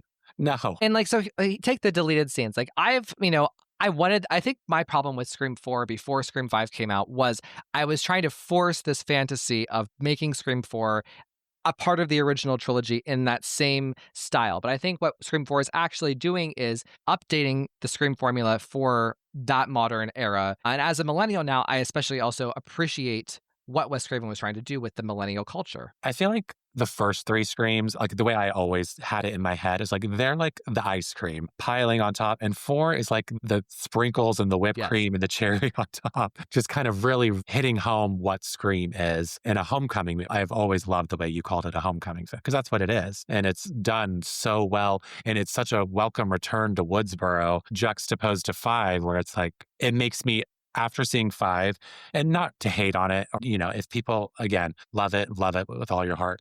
But Woodsboro makes me never want to see Woodsboro again. Like, I hope they never go back to that town. The thing about the Woodsboro in Scream 4 is we actually spend time outside. We spend time in real houses, and there's action. Like Sydney's up on Kirby's roof running around. Like that shit is like, that's like science fiction compared to how Radio Silence kind of made their movies. And so I think like things like that, and like also just the substance of Scream 4. Like we spent 20 minutes at the beginning talking about the phone calls in Scream 4. It has such density in the writing of like the character interactions, and also just the fact that it has such a strong commentary and message. Scream 5, and I'm not trying to, again, dog on Scream 5 and 6, but like the commentary of Scream 4, if you divided that by 12, you took 1/12 of that, it doesn't match up to what Scream 5 and 6 do. When people say like 5 does not look like Woodsboro, I'm like, yes, it really does not. And they say 4 doesn't either. It's like they attempted to. The schools, there's differences, but they look similar. There's fountains in 4. There's a downtown square in 4. They attempted to make it look close to 1, and it succeeds, in my opinion. Well, and like also just thinking about Kirby's house, that feels like a house we would have seen that looks like, Casey Becker, Sydney's. Yes, Stu's like that. It feels like a Woodsboro house, and like I think like you make a good point with the high school, and that kind of aids my point. I was back then I was trying to force Scream 4 to be Scream 1, 2, and 3, versus what Scream 4 is actually doing is like we aren't getting what the hallway looked like back in 1996. It's updated, it's been painted, it's red now, and there's a statue of Principal Hembry, and that's what Scream 4 is in a nutshell, in a way. And like Gail and Dewey's house in 4 is very reminiscent of the house that Dewey lived in 1. Almost the kind of the same structure, and so it feels like Woodsboro, even though it's not obviously the same town. Whereas 5, a lot of the issue I had with 5 was it feels claustrophobic, crazy zoom ins to characters. Even when you're in a kitchen, it's like, can we zoom out just a smidge to give it some space? Rhett, I don't know if that's where that one kind of fell apart. Well, and so in Scream 4, just to kind of like talk about the deleted scenes, like I love the deleted scenes and I do wish that they were in there.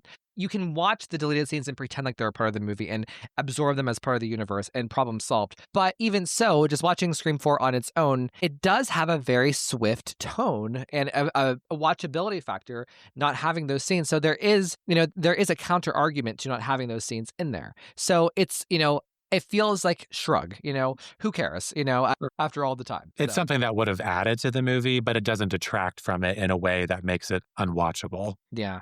Well, and like even Scream 4 does original things like the barn and like taking something and instead of just giving us another living room scene of them watching Stab, Right. we get this grand setting and that's decorated and something new and innovative that pushes the boundaries like that and something that is relatable. I grew up in rural America. We went to parties like this in settings like this. That is, something that's realistic. Absolutely. And I have a hot take. I feel like Scream 6, which I believe is set on or around Halloween, feels less like a Halloween movie than Scream 4. Because again, Scream 4, like you just said it, with the barn, with the dressing up, with the decorations. And I remember when Scream 4 came out, there was like a scarecrow looking ghost face costume that came out. And I still feel to this day like Scream 4 feels more like a Halloween film, not the franchise Halloween, but like a film that would take place at Halloween than Scream 6, which does in the story take place during the Halloween season. For me, I need what was missing in Scream 6 was like I needed the characters to be talking about, oh my gosh, it's Halloween. How crazy is it that Ghostface is attacking us on Halloween? Or Right. people asking, hey, do you want to come to this Halloween party? Like it's not enough to just assume that we know it's Halloween just because Tara's dressed up like a stupid pirate. I don't Right. give a shit. It could be a Ghostface costume chuck party. a pumpkin at Sam or something. Sam carving a pumpkin or a pumpkin Right. jack-o'-lantern in their house. Look at all the ways that jack-o'-lanterns are fucking used in any of the Halloween movies. Take a Absolutely. note. It's just like infuriating of what you could do, and there's no limitations. Juxtapose what came before, and there was constant limitations. You're right about the fact that, like, because like at the Stapathon, a lot of people are dressed up. People are dressed up as Casey, as Gale and Dewey. That's part of the fun of that scene. You're right. That does feel more like an event of Halloween. Yeah. I would rather go to the Stabathon than the frat party that they're all dressed up. Fuck yes. So let's talk about the production of Scream 3 and 4, because like that is, for me, a huge entry point into why and how you can show that they are more interesting and better than some of the other movies in the franchise. Like for each of those movies the budget was around 40 million for both, which is very high. So Yes. there, besides Scream 3 and 4, House of Wax is the only other movie to cost that much in the slasher genre, which I think is fun. But like, I think having the money, having the sophistication to have the types of sets and the type of grandeur and like, not only, things like the Stabathon, but like, the Stab 3 set, filming in Hollywood, those locations in Hollywood for Scream 3, the locations in Scream 4, let's be real, that town that they get, yes, it's not Santa Rosa, but it still has that small town kind of feel and vibe where for me, nothing can beat Santa Rosa, but it does the next best thing, I think. I think when you can make Ann Arbor look like California, you've done a pretty good job. Exactly. I just think that like you can see the money and the budget of 3 and 4 more so whenever. I think you can see it now in today's world Yes. as we're getting cheap Netflix shit, week after week after week that shows, oh, they filmed behind a green screen. How great, Right. is what we saw in Scream 3 and 4. Well, like you said, 3 and 4's budget was pretty big, but they spent that money well, and they knew what they were spending it on. Whereas later down the road, the budget was smaller, and it reflects that. The stew house set in 5, I cringe every time they pull up to it. Yeah. It's like, it feels like they're pulling up to a Polly Pocket house. I don't know, for the 90s kids, if you remember what that is. But it's just like, it just does not feel, I don't know. It hurts to see it. It's like, I don't know. I feel like that would have been so different had Wes been a part of the franchise at that time. I think he even would have said, this doesn't feel right. This doesn't work. And like, the rumor is like that Stu Macher's house is going to be in Scream 7. And I hope that I hope that the production team truly absorbed the frustration that fans had with the Amber Freeman house in Scream 5. And they did, if they had to rebuild it, for Scream 7, that they did a much more thorough job. That's all I'm going to say. Yeah, I agree. I think it'd be awesome if they actually went and filmed at the Real House on the down low. I mean, they probably didn't, but if they did, that would be amazing. And why couldn't they? That's the thing. Yes. Okay. So let's keep going here. So, the thing that about Scream 3 and 4, it's weird because it happened to both movies. And it's probably a unique thing for the Scream franchise that other franchises haven't experienced, which is this idea of like, usually if you're lucky, a franchise gets one movie that gets to be reevaluated by the general public if it was criticized and given a second look to and being like, oh, that's not so bad, and then it becomes a cult classic, right? With Scream, I feel as though it happened with 2. It happened with both 3 and with 4.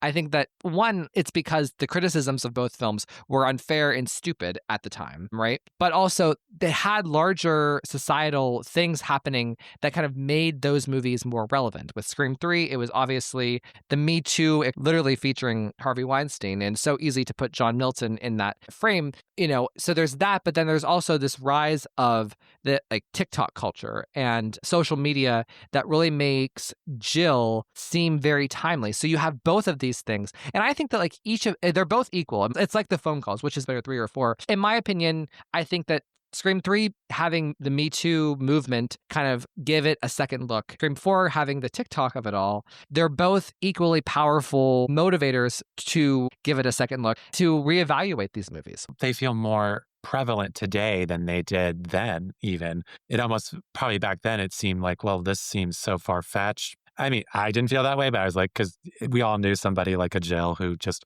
wanted it. And it was like, I really think that those themes, the motives were more, you can digest it. And today it's like, absolutely, you could see that, whereas the motives and the themes of the newer films, there's trickiness to it, a nuance, but almost not for the better of a nuance. So the more you dissect those, the more you walk away feeling not so great. Whereas with 3 and 4, you can go up and down, picking it apart, but you do find something where it's like, yeah, that's something I see in a daily life. And not necessarily from somebody that's like a killer, but it's from somebody who's just a person And you can think about 3 and 4 is you can keep digging and digging and digging and finding things and finding good artistic merit, and that's something that I think is the reason why both films have been so viscerally reevaluated and defended in recent years. In regards to being relevant to the current moment, I think like that is also something that like whenever a movie can really mirror something that's happening in pop culture, I think that is where people's interest comes. And then once you have the interest, people can go further and enjoy the substance of the movie, if that makes sense. So you can rewatch Scream 3 as the Me Too movie, but then on your journey of that, you realize, oh, wow, this is so entertaining. Oh, wow, Parker Posey is so interesting and creative in this. Sidney Prescott has such a good arc in this. This is such a good romance between Gale and Dewey. This is such a deep plot going on here. The photographs being dropped are so cool and interesting. Same with Jill, as though this is a hint at a prophecy that is to come about TikTok and social media and Instagram. Through that, you go through and watch Jill do the craziest things. You watch Sidney get stabbed, and we think that she's dead. You see Wes Craven putting Jill through the craziest scenarios to make herself look like the victim. That kind of stuff stings and it has an impact, I feel like with 3 and 4, I want more, like supplemental things. I want to know more about this character's motivation, this character's, what led them to this point, more so than even 1 and 2. Definitely more than 5 and 6, but like I would love to know more about Roman, more about, what Jill and Sydney's life was like as, younger people. That stuff is very interesting to me. Whereas later down, you kind of just don't feel that towards that. Or even 1 and 2, like I feel like Debbie Loomis, for example, Laurie Metcalf turns in a performance that her story. Yep. You can think about her, and that this is the thing that's different about the Wes's films versus the Radio Silence films, but also specifically 3 and 4 is like I can sit down and having seen 3 or 4 and think about Jill Roberts and how she grew up. How did she and Kate interact? Why did Kate say that cryptic message? What was the meaning behind that? How did Jill act here? What caused her to do this? What caused her to do that? And like, it's especially prevalent like in Scream 3 when you think about the backstory that we learn just from Gale uncovering the clues and the mystery. Absolutely. Like thinking about Roman talking to Billy and Sue and what Maureen's conversation with Roman was like and what was Sydney up to at this time. That life and that dynamism of 3 and 4, I think, are a huge part of why the movies live on. It's not just the TikTok. It's not just the Me Too. Like those are interesting things to get people back into them, but the movies, they aren't the reason that Scream 3 and Scream 4, it's not the sole reason that they have merit. That's just a way of showing how relevant they are, how interesting they are, how they were ahead of their time, but they still have substance and merit on their own for a myriad of reasons. The great filmmaking, the extra internal lives of the movies that I was just describing. Any thoughts? I agree. Like with 4, I'm somebody who loves to go back and look at things from a different perspective. Like I love Jill's room where it's all this cutesy Yes. stuff, a picture of a dog, her with her friends, everything's like sweet and cute. Then there's one photograph that's black and white and she's wearing sunglasses and dead smile, like no smile, dead face. And it's like, so who's the real Jill? It's, those are like little hidden clues throughout. And like you said, with like her mom, did Kate know that Jill kind of had this different, most parents usually kind of know when their kid has something that they're hiding or there's something kind of off. It's a really interesting dynamic to go back and look on. Was Kate involved? Was she helping Jill and Charlie?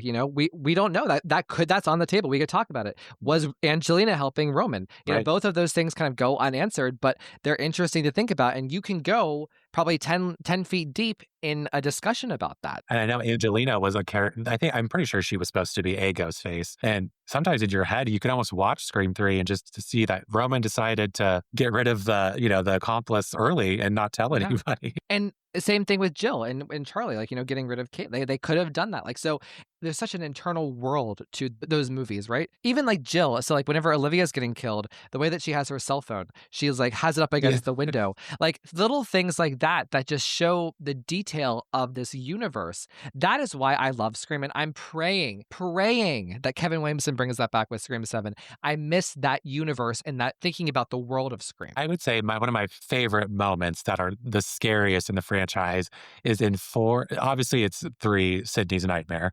I think hands down the scariest moment. And then in 4, when Jill's going upstairs after talking to Sydney, they had this great emotional, both actresses played it really well. And then Sydney kind of peeks around the corner and you see that body. That's Jill just standing there. I mean, she could be flipping Sydney off. She could be making you just don't know what's going on. And that's for the beauty of Scream. You don't know what this double character is doing. And that's what we're supposed to have great killers that are interesting inside the robe and outside the robe. They're supposed to be interesting in the first 2 acts, and they're also supposed to be interesting in Act 3. And they're supposed to be the same person. Like there's supposed to be a psychology and like a thought through plan of how it all works, how their presence and how they act to Sydney's face, how that makes sense with their motive and how they act with her in the finale when they're trying to end her. Yes. And I feel that's no better, exuded than in Scream 3 and 4. I think that, and the other thing about 3 and 4 that gives them this eternal life and why people are reevaluating, rediscovering, falling in love with them is the fact that I think that Jill and Roman are the 2 best killers in the franchise. And I know Debbie Salt has her, has the gaggle of gays, right? I know that Billy and Stu are the OGs. I know that Mickey has his hipsters. I know that I don't know. I guess like there are people out there who think Mikey Madison's the greatest thing in the world too.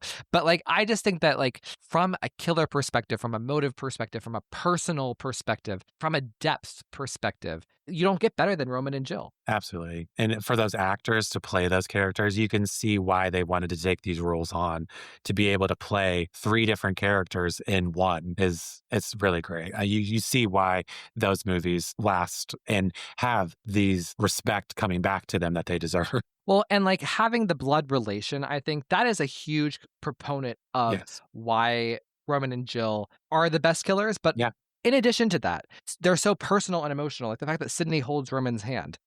Jill falling down next to Sydney after she's been stabbed and their faces lining up. It's like, to me, that is the parallel equivalent to the hand-holded Scream 3 of Scream 4. It's shocking. It's innovative, So, both of them, I think, and the fact that they're both so smart and they're so strategic and they have such a grand plan and they're both masterminds in their own way. Like they are the greatest killers, And there's no fear when it's all crumbling down in the finale when Patrick Dempsey's, Mark and Cage trying to get in and Dewey and Gale are trying to get he doesn't falter. He's still like, I can get out of this. And Jill literally says, of course I can. Like they know that they can keep keep it up throughout. Whereas in the past, the other killers kind of freak out towards the end. And Jill's kind of, maybe she has too much confidence in that moment that that's she the can just downfall.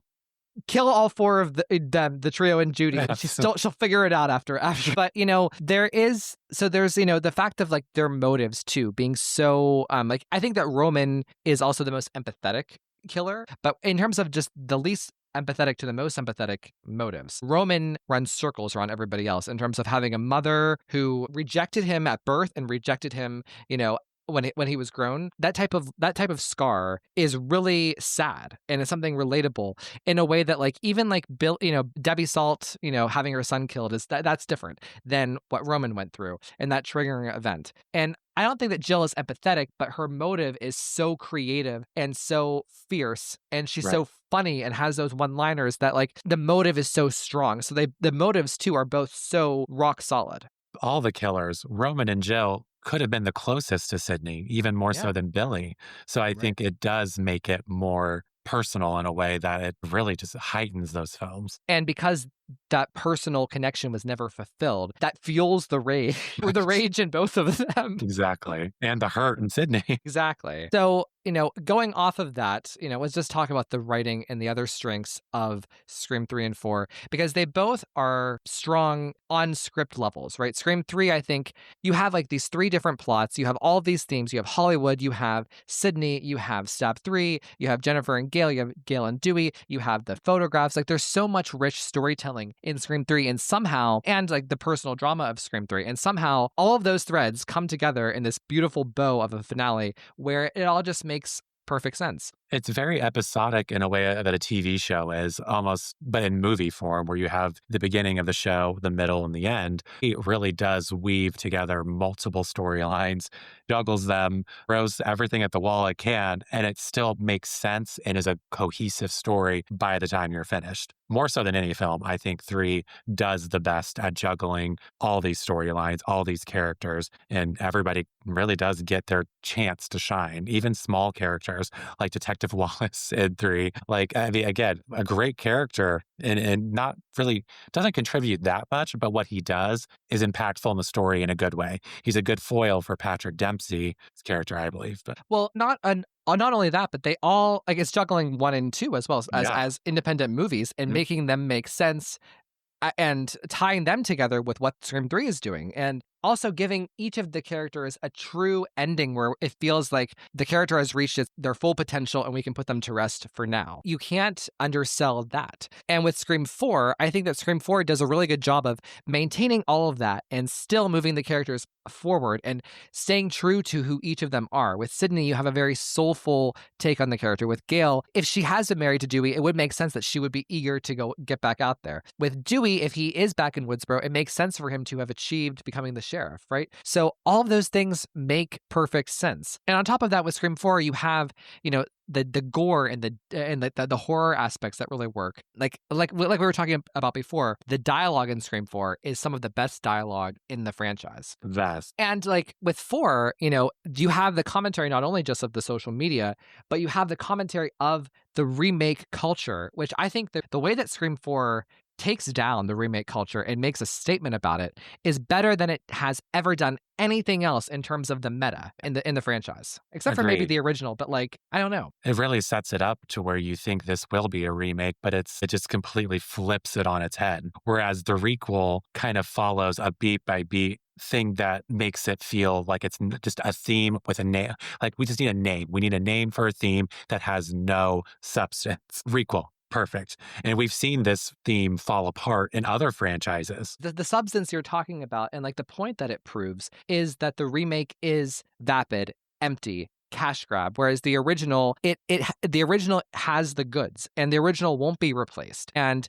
the original will survive after the remake has its 15 minutes of fame. That is what Scream 4 is saying, and it doesn't feel telegraphed in Scream 4, whereas like I feel like with 5 and 6 or other films in today's world, it's they tell instead of show, where Scream 4 has this epic message about the theme and what it's supposed to be saying, but it shows, it doesn't tell. Exactly. 5 has like a nihilistic view of its theme that it almost is like it wants to honor what's going before it by spitting in its face, but not even doing it in a clever meta way. It's just kind of like, well, here's what it is. And if you don't like it, well, plot hole. That's okay. Like, it'll be fun.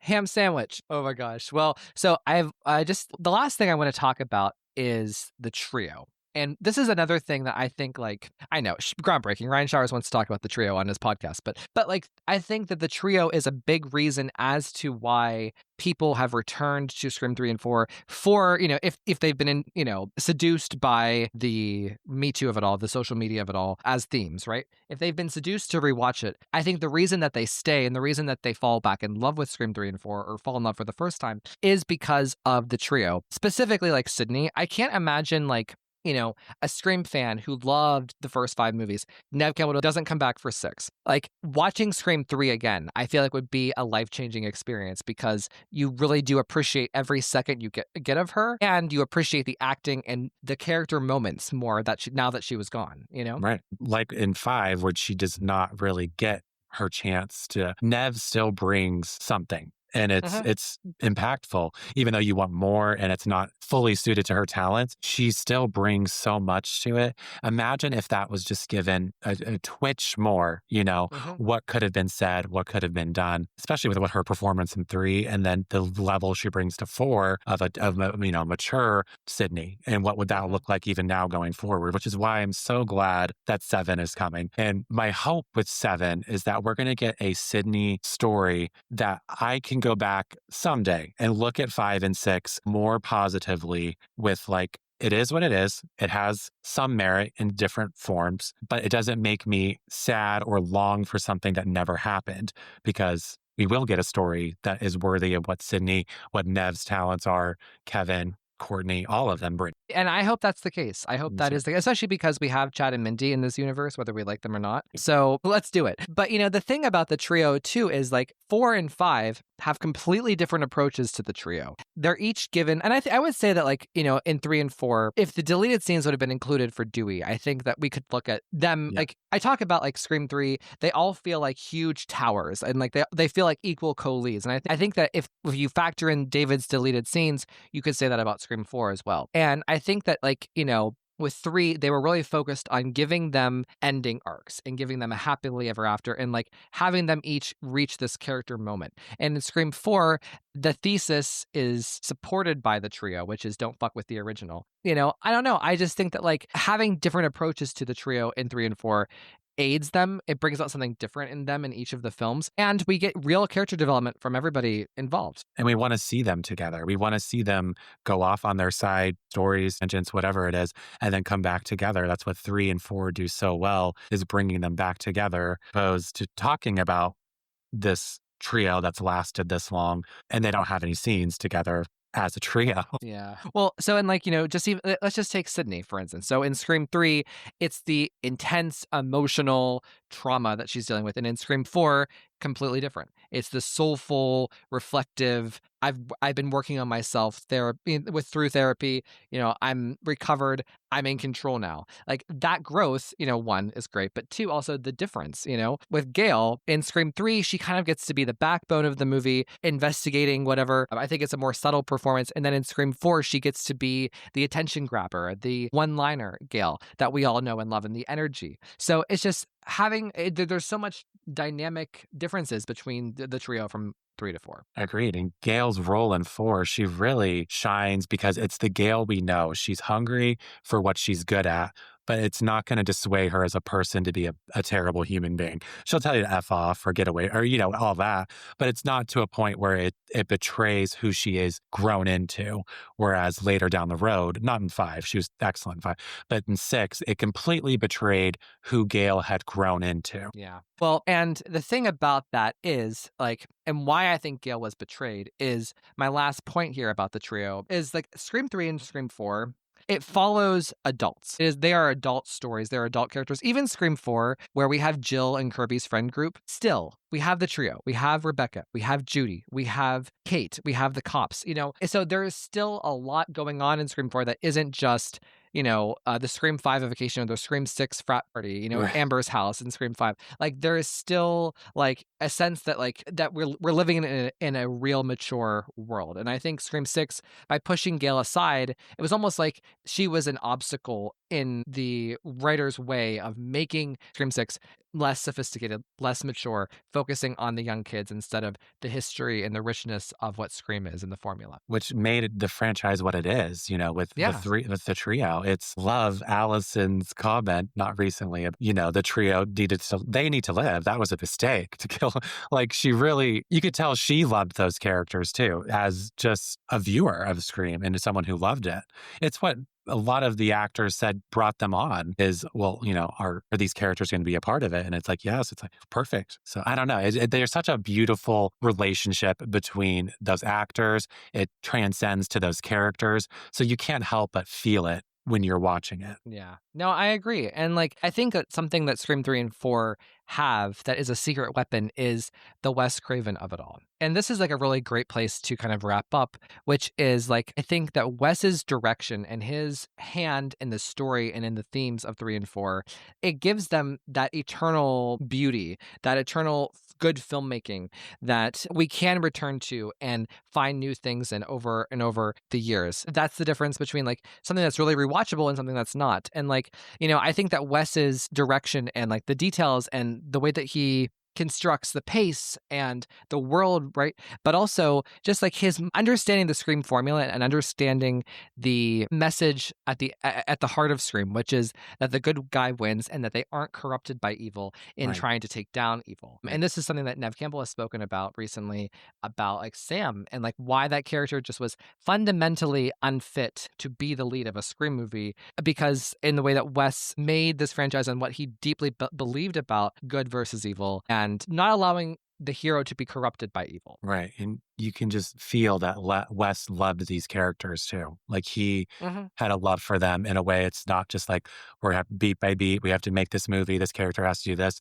He wanted these characters and these actors to shine in what they do best. In Scream 4, he constantly talked about how Nev was an athlete and was a dancer, and he utilized that. You see that in her running around and jumping on the roof and all, he talked about how Courtney really fought for the role. She said, I can play a bitch, because she was on Friends, and she brings that. She plays a bitch, but a very lovable one. And same with Dewey, David brings a heart to the franchise that you feel that connects those characters. Well, so Lucas, we hit everything on my agenda, which is amazing. So do you have anything else you would like to share about Scream 3 and Scream 4 as the underrated sequels of the franchise? I just think they speak for themselves, and their legacy speaks to itself. Those characters, what brings you back. You hit the nail on the head with Wes really had a reverence and a love for this franchise, and it showed, especially in 3 and it's only shown in how it gets repeated in later iterations, just to a lesser effective stance, in my opinion. But no, I love those films.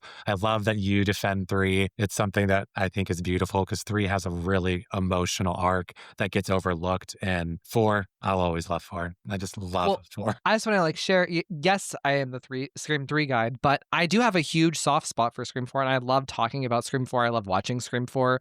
Anytime I make a Scream 4 specific post, it does especially well on social media. People have a peculiar interest in Scream 4. And it's funny because in some ways, I think 4 is more divisive than Scream 3 in some ways, yet it still elicits this passion from people. Yeah. And I think that, again, being the slice of something new, the new version of Scream, while still respecting the old and having a message about the old, not being trapped in the original trilogy, is perhaps why it has that freshness for some people even today, despite, the negative reactions to it. And it just complements the trilogy. It just makes it really feel cohesive and connected. Well, and I'm back in the day, I used to call Scream 4 a reunion movie often, because because there was no sequel, and because of the message of don't fuck with the original and the commentary there is some truth to it as a reunion movie. But at the same time, I think it's such a legitimate part of the franchise, and I'm so glad we got that check-in, that statement movie back then. Absolutely. Before Scream 5 and 6 is imagine Scream 4 never existed and we go from Sydney at the door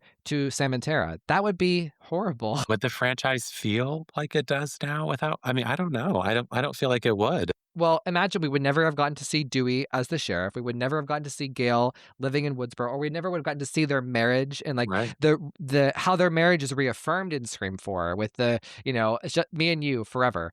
Without, imagine like losing Dewey, in Scream 5 without having seen that in Scream 4. It's just like we would have been robbed of so much. Absolutely. It would have been it would have been hollow. It just wouldn't have felt the emotional connection that Scream has with its fans. Yeah. And even Kirby, like, right? I mean, she is such a beloved person by fans, and she, we wouldn't have her. Anyways, well, Lucas, thank you so, so much for this wonderful episode. This was really special for me. Where can they find you online? You can find me in the comment section of Ryan's post. Awesome. Thanks, Lucas. Thank you so much.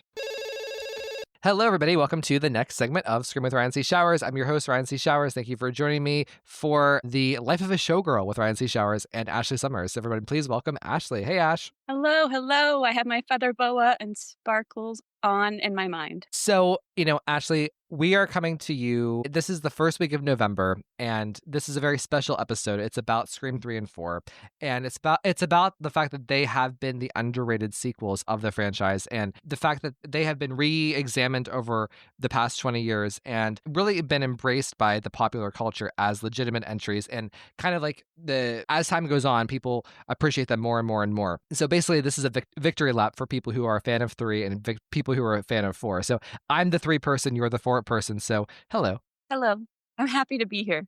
I will always defend my Scream 4. Also, we're going to be doing the Taylor Swift song of the day and talking about Taylor Swift. And, Ashley, I thought that I understood what it was like to undergo and to be a Swiftie when the public doesn't like her. Man, I did not know what it was like until the past 2 weeks dealing with the Life of a Showgirl reaction. So we're also going to be talking about that, about the album, just 2 weeks separate, because people have only really heard us talking about our initial reactions. So yeah. Yes, I am happy to have the back of a bunch of my favorite things right now. I know, right? This is like the scorned people. It's like, here we come to save them from the fate of Ophelia. So, Ash, what is the Taylor Swift song of the day? So the Taylor Swift song of the day is The Fate of Ophelia. This is the first track on The Life of a Showgirl. It is written and produced by Taylor Swift, Max Martin, and Shellback. And this references Ophelia, who is from Shakespeare's Hamlet and has a terrible fate. Spoiler, guys, if you didn't have to read Hamlet, or maybe you just, I'm a weird person who likes to read Shakespeare. So Ophelia ends up dying due to all of this crap that is thrust upon her by crappy men in her life. And this song references that she was rescued from having the fate of Ophelia when she fell in love, and feeling like you are to me, this song feels like she's saying, you are as in this as I am, and we love each other equally, and we are just so happy. And don't get me wrong, I do not in any way think that Taylor Swift needed quote unquote saving. I don't think any woman needs quote unquote saving when it comes to like this type of like topic. But I think what she was saying is like feeling just so betrayed by love in the past, and feeling like having like a real partner, which I can completely understand how it's a completely different feeling when you're with somebody who you feel like you're really in this life with, like you're really together, you're going to have each other's backs. And to me, that's what this song is saying like, I have your back, you have mine, and together we can make this like bedazzled life that I didn't know was possible. Yeah. Well, and so can I ask you a question? I do want to hit like why we picked it for Scream 3 and 4 sooner than later, because the topic just means so much to me. Like so much of this podcast is about defending 3, and kind of 4 has kind of come along with for the ride. As it pertains to the fate of Ophelia, I have a starting out question based off of what you just said. I don't mind the topic of the song being this idea that she was saved from the fate of Ophelia. And she never even uses the pronoun he. We infer that it's about Travis, of course, right? Just based off of the context clues, but it doesn't necessarily have to be. But it is also interesting because she doesn't say, you saved me from the fate of Ophelia. The literal line in the song is, you saved my heart from the fate of Ophelia. What are your thoughts on that difference? Do you think there's a difference, or am I reading too much into it? No, I think that's like what it like. I think it could, to me, it sounds like not wanting to have this narrative of like women need to be saved. Like, oh, we need a Prince Charming. We need this. We need that. But like, just because we don't need something doesn't mean you don't want that like romantic love. And to me, it's her saying like, you saved like a part of me that was maybe becoming bitter and jaded of like feeling happy again. I had all of these good things in my life that I still was happy about, Mhm. but you just made it so that I felt loved and in the way that I had been dreaming and writing about. And I think it is a difference because it's not like she didn't need to be saved, but saving her, like the heart aspect of her of feeling kind of that like jaded feeling where you feel like, do I not deserve this? Am I not like, what am I doing wrong? Just feeling really confused, like, especially when there's so much scrutiny on your relationships and just feeling like, "Oh, wow, like this is what I was looking for. And this is what I see in so many of the relationships around me that so many of my friends or family have." And yeah, I think saying heart instead of me. And I like how she doesn't put like pronouns in it because I also feel like it makes like the song more relatable to like more people. And I think also that she was also like embarking on this huge tour that I think really when she was like amidst terrible heartbreak, being able to go out and see all this crowd and all these dancers that loved and supported her, I feel like there's probably a little bit of essence of that going into that song too. Right. Like maybe we, the fans, saved her from the Yes, fate of me and Ophelia. you, Ryan. We Me and saved you. her. She didn't drown.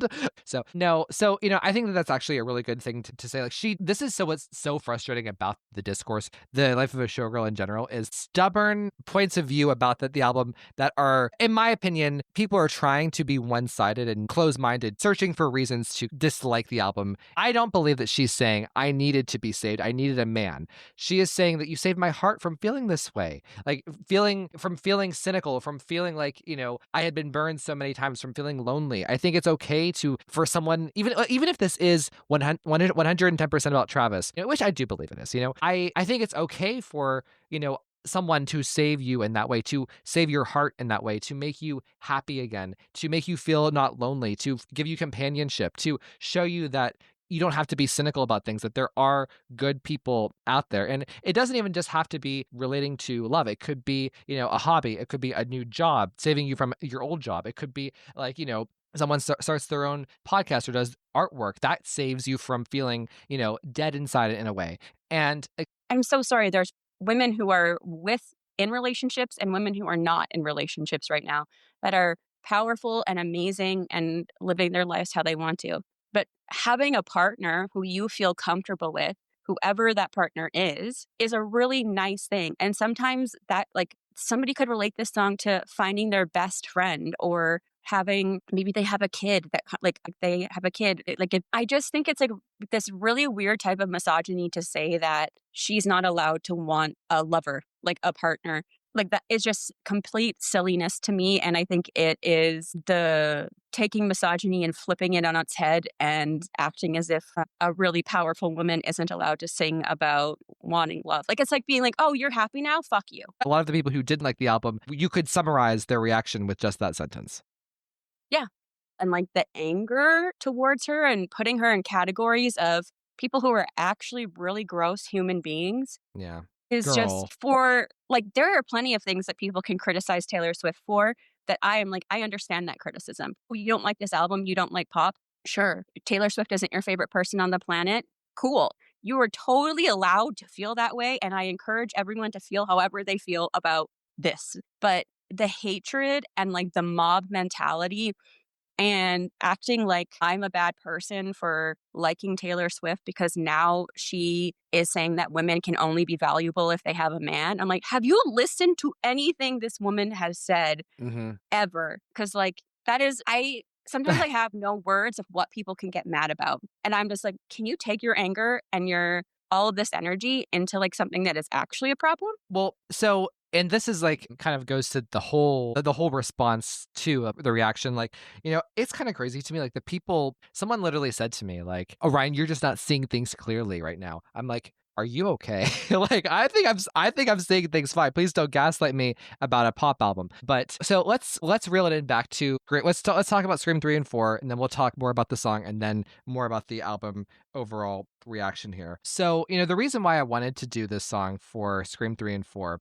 and I don't want to be dramatic as a Scream 3 person, but I'm going to be, okay? I just want to relate this to something that Taylor says. So, part of the bridge is she says, no longer drowning and deceived, blah, blah, blah.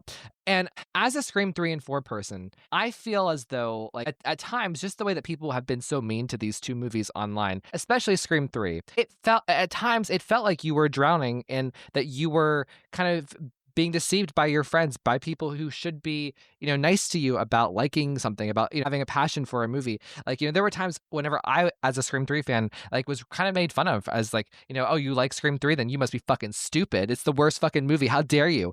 And like, I think in this, it doesn't happen so much with Scream 3 now because it's so passé to be mean to Scream 3, but it still does happen at times, and especially it happens to Scream 4. And like, it just feels like, I feel like Scream 3 and Scream 4, they were saved from the fate of Ophelia in some respects by everybody giving them a second chance during COVID. And the reflection of, the Me Too, of social media with Jill, like, all of that kind of gave everyone a reason to look back at those movies and appreciate them and see them without the dumb criticism that a lot of people put on those movies. The reason why I used the comparison with Ophelia here in the fate of Ophelia is because I felt for a long time as a Scream 3 person, I felt just extremely misunderstood by other Scream fans, by other film critics, by other people, who didn't like see the same things in 3 that I did and who were kind of jerks about it. And I guess like with time and with this podcast and talking to people and expressing myself clearly,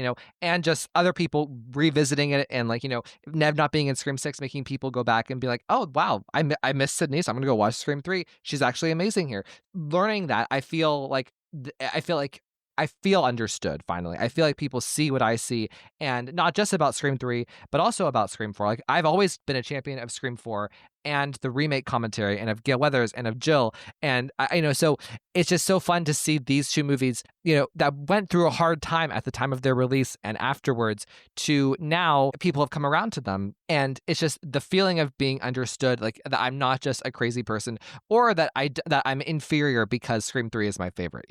I think that's what I would equate to the fate of Ophelia. Like, I feel like we have saved Scream 3, the fans of Scream 3 and 4, we have saved them from the fate of Ophelia. They finally, are understood. And like, there is a frustration in being a fan of something when people are shitting on it, and even though you're fighting back, you get frustrated, and that makes you go crazy. And that's kind of what happened with Ophelia, is the frustration of being in a male-dominated space and dealing with Hamlet messing with her mind. Her dad was awful.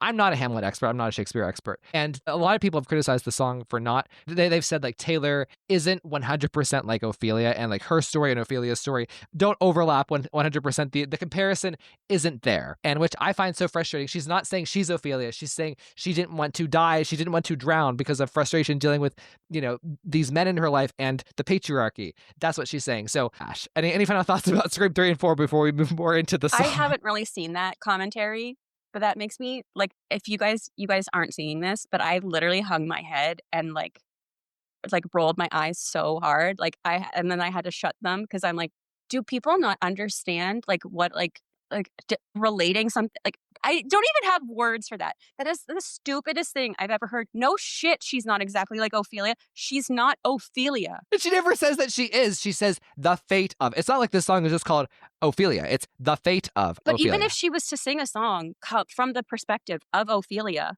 being like, I am Ophelia in this song, why can't somebody do that? People sing songs from different perspectives all the time. And it's just like, do you have like no nuance, or do you not understand what metaphors or irony? But also Taylor Swift isn't actually Ophelia. And you're like, no shit. One last thing about Scream 3 and 4. So one of my favorite lines from the song is, as she goes, it's in the bridge, "'Tis locked inside my memory and only you possess the key." And I feel as though, first of all, I feel like this is also her like admitting like, yes, I have self-worth. I'm trusting you with this key, this really important key. So that she's not being saved by man. In fact, she's giving the man, she's the one with the power. She's like, here, I'm giving you this because I trust you and love you. But, "'Tis locked inside my memory and only you possess the key."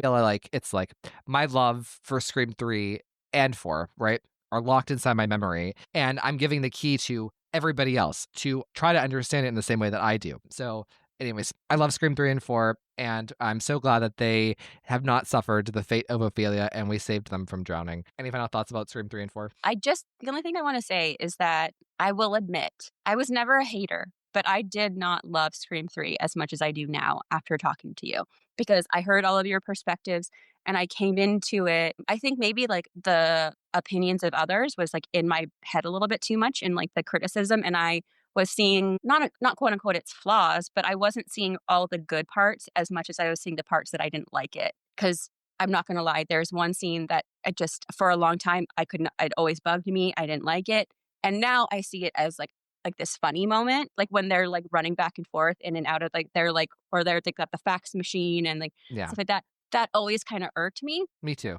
But I can't remember what you said, but you said it kind of like from a different perspective. And then it kind of made me think of like the movie Clue and like all of these kind of fun things. And like, it just made me like, it went from like towards the bottom of like where I would put it in my ranking to because of Scream 4.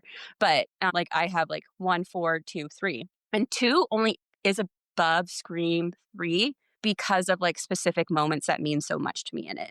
Like they really would be tied if I think about it. So I just want to thank you for saving me from the fate of Ophelia of not realizing how great Scream 3 is. Well, thank you. In some ways, I feel like if Scream 3 was a person, they would write this song about me. Like Taylor writes this about Travis. Scream 3 would write The Fate of Ophelia about Scream with Ryan C. Shower. Yes, they would. Squirrels would write it about me. Exactly. Well, Scream 3 and 4, we love you, and we're glad that you have the goods to have sustained and overcome all of this, overcome the noise. Because I love what Ashley just said. She kind of admitted the truth here is like a lot of times, the way that the opinions of others influence other people, and then it becomes a self-fulfilling prophecy. So if you go in thinking, oh, this movie's going to suck, you're going in with negative attitude, looking for things to criticize. And it's a cycle. So I'm glad that Scream 3 and 4 continue to rise in people's rankings, and I think they will over time. I just don't see a world, and I'm not trying to be a dick. I'm not trying to be hypocritical of what I just said, but like I don't see a world where Scream 3 and 4 are going to be at below 5 and 6 in 10 years' time for most people in their rankings. I just don't. So I'm not trying to be a dick again.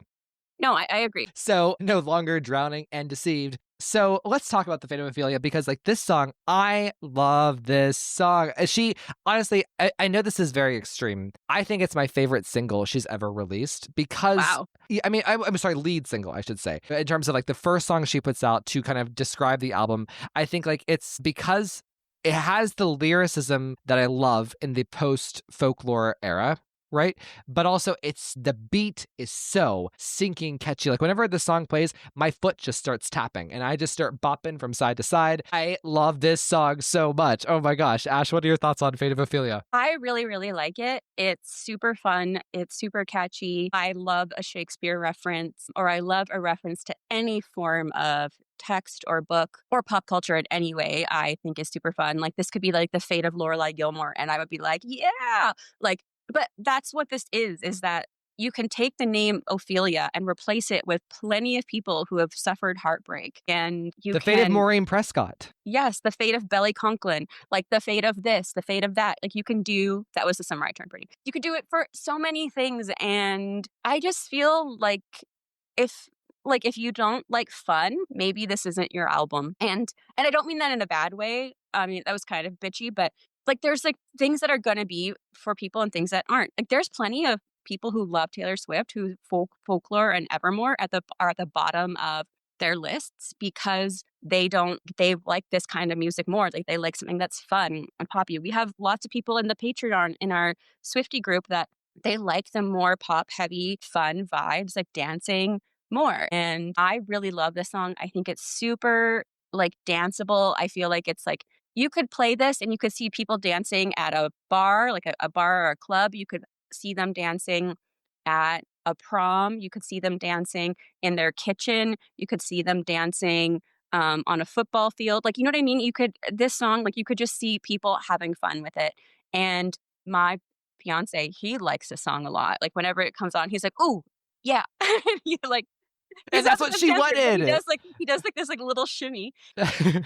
I've seen a lot of like reels on Instagram where people take different people dancing and, you know, like they'll be like, this is me to this song or whatever. It's so funny because a lot of times it doesn't work. But for some reason with this song, like there's like one with it's like Kendrick and he's dancing. I've seen one with like a cat, Ghostface, all of these different like this little girl meme, all of these different ones. I was like, for some reason, it all really works with this song. Like it feels like they're dancing to this song. And There's something so catchy and effervescent and fun about it. I'm co-signing, and like I give equal credit to Taylor for writing the song and having the idea, having the comparison to Ophelia, and it's a very wordy song for being a catchy song that the masses like. There's a lot of words that she goes through, unlike, say Shake It Off, which is a simpler song, I think, in terms of like just like the volume of text that's in here, and the comparison with Ophelia and Shakespeare and like the arc that it goes on.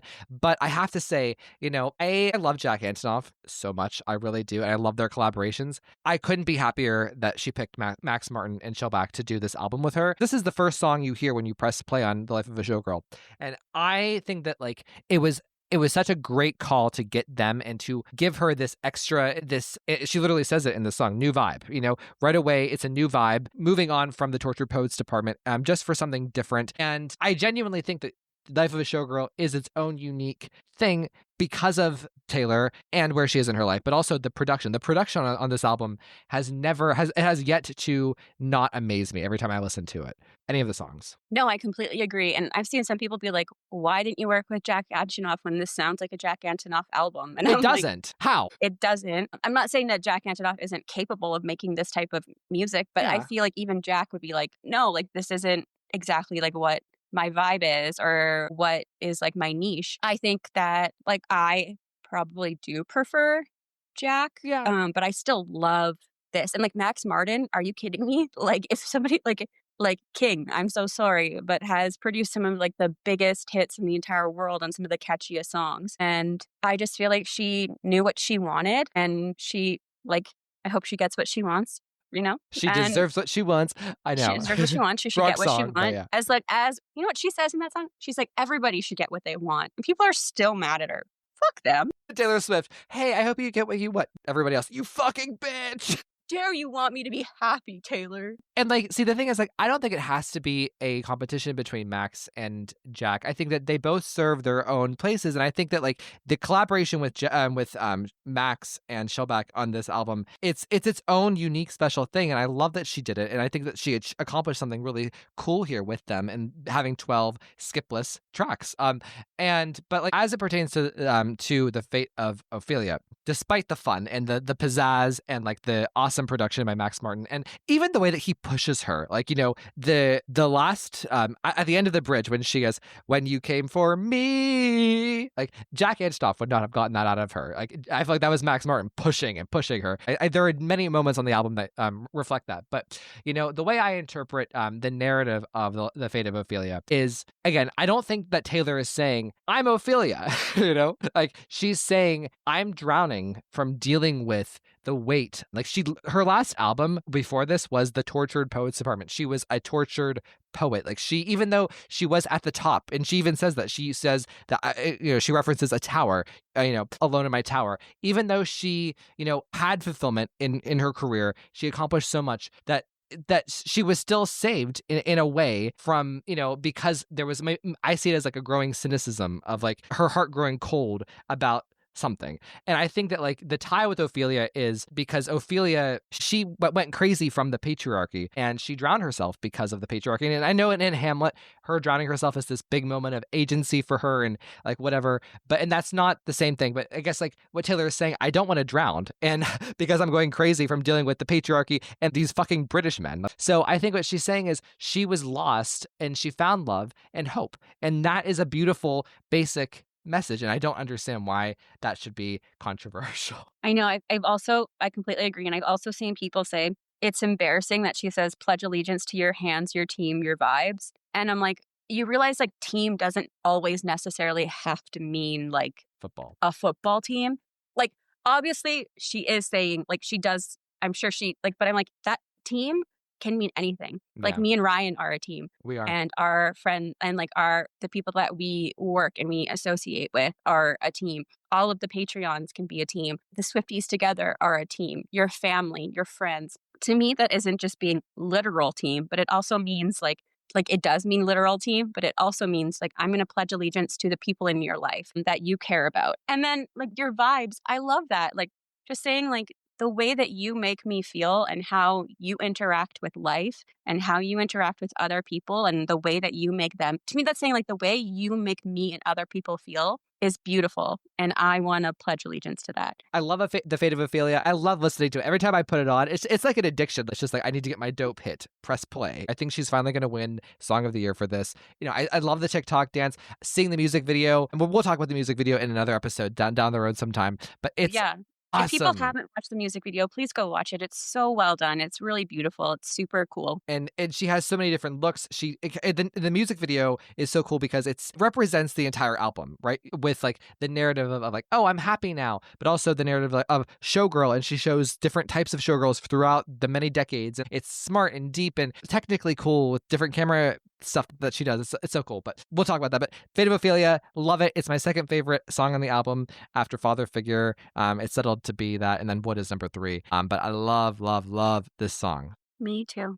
All right, so let's talk about the album. You know, Ash, I'm so glad that you and I recorded our initial reaction when we did. So you and I recorded it the afternoon of the release day, before the discourse started. And I felt like that was such a good thing for us to do because that was untainted by anything that other people were saying. That was purely Ryan and that was purely Ashley. And I feel like that was our truth. And like, I think it's easier for me to stand by that now because yes, it's recorded, it's in history, you can't erase that. What are your thoughts on everything that's happened over the past couple of weeks? I mean, this happens every single time. It has been a little bit more, the tone of the criticism has become a lot more politicized and hateful in some ways, in just like really weird ways of like, I was politicized and also like putting this narrative of what she is trying to say to women is just absolutely insane in my opinion and just a really weird take. And I remember when Tortured Poets came out, same thing happened, but it wasn't like Taylor Swift is trying to indoctrinate people to do this. It was more like, this is too long. She's too wordy. She thinks she's Shakespeare, blah, blah, blah, blah, blah. When Midnights came out, it was like, who does she think she is? Like, she can't do this. Like, this is so boring. When Folklore and Evermore came out, it was pretty good, actually. There was some negativity, but it was like mostly really well received. And we were also like pretty heavy in the pandemic. And I think people were just like in a different type of mood. But like when Lover came out, same thing happened. When Rep came out, it was Reputation, like 1989 and Reputation were by far like the scariest ones. Scarier than this? Yes. You know, my least favorite thing in the world is people online who make things that aren't political. We've lived through this with Scream over the past 2 years, and now we're living through it with Taylor Swift, and I find it to be so annoying. But what's really pissing me off, even more than the PSYOP craziness, is saying that she is saying women should be quote unquote trad wives because she says that she might want to get married and have kids. Girl. That is like, that's like actually offensive to me as somebody who is planning on getting married and might want to have kids one day. So you're telling me the woman who has been working since she was 16, writing songs about her own life, has become quote unquote a billionaire possibly, then took all the money that she made to buy back her life's work, has more money than her significant other who is rich, who has a ton of money. She has more money than him. And if anybody is making somebody's life more comfortable, she's making his life more comfortable.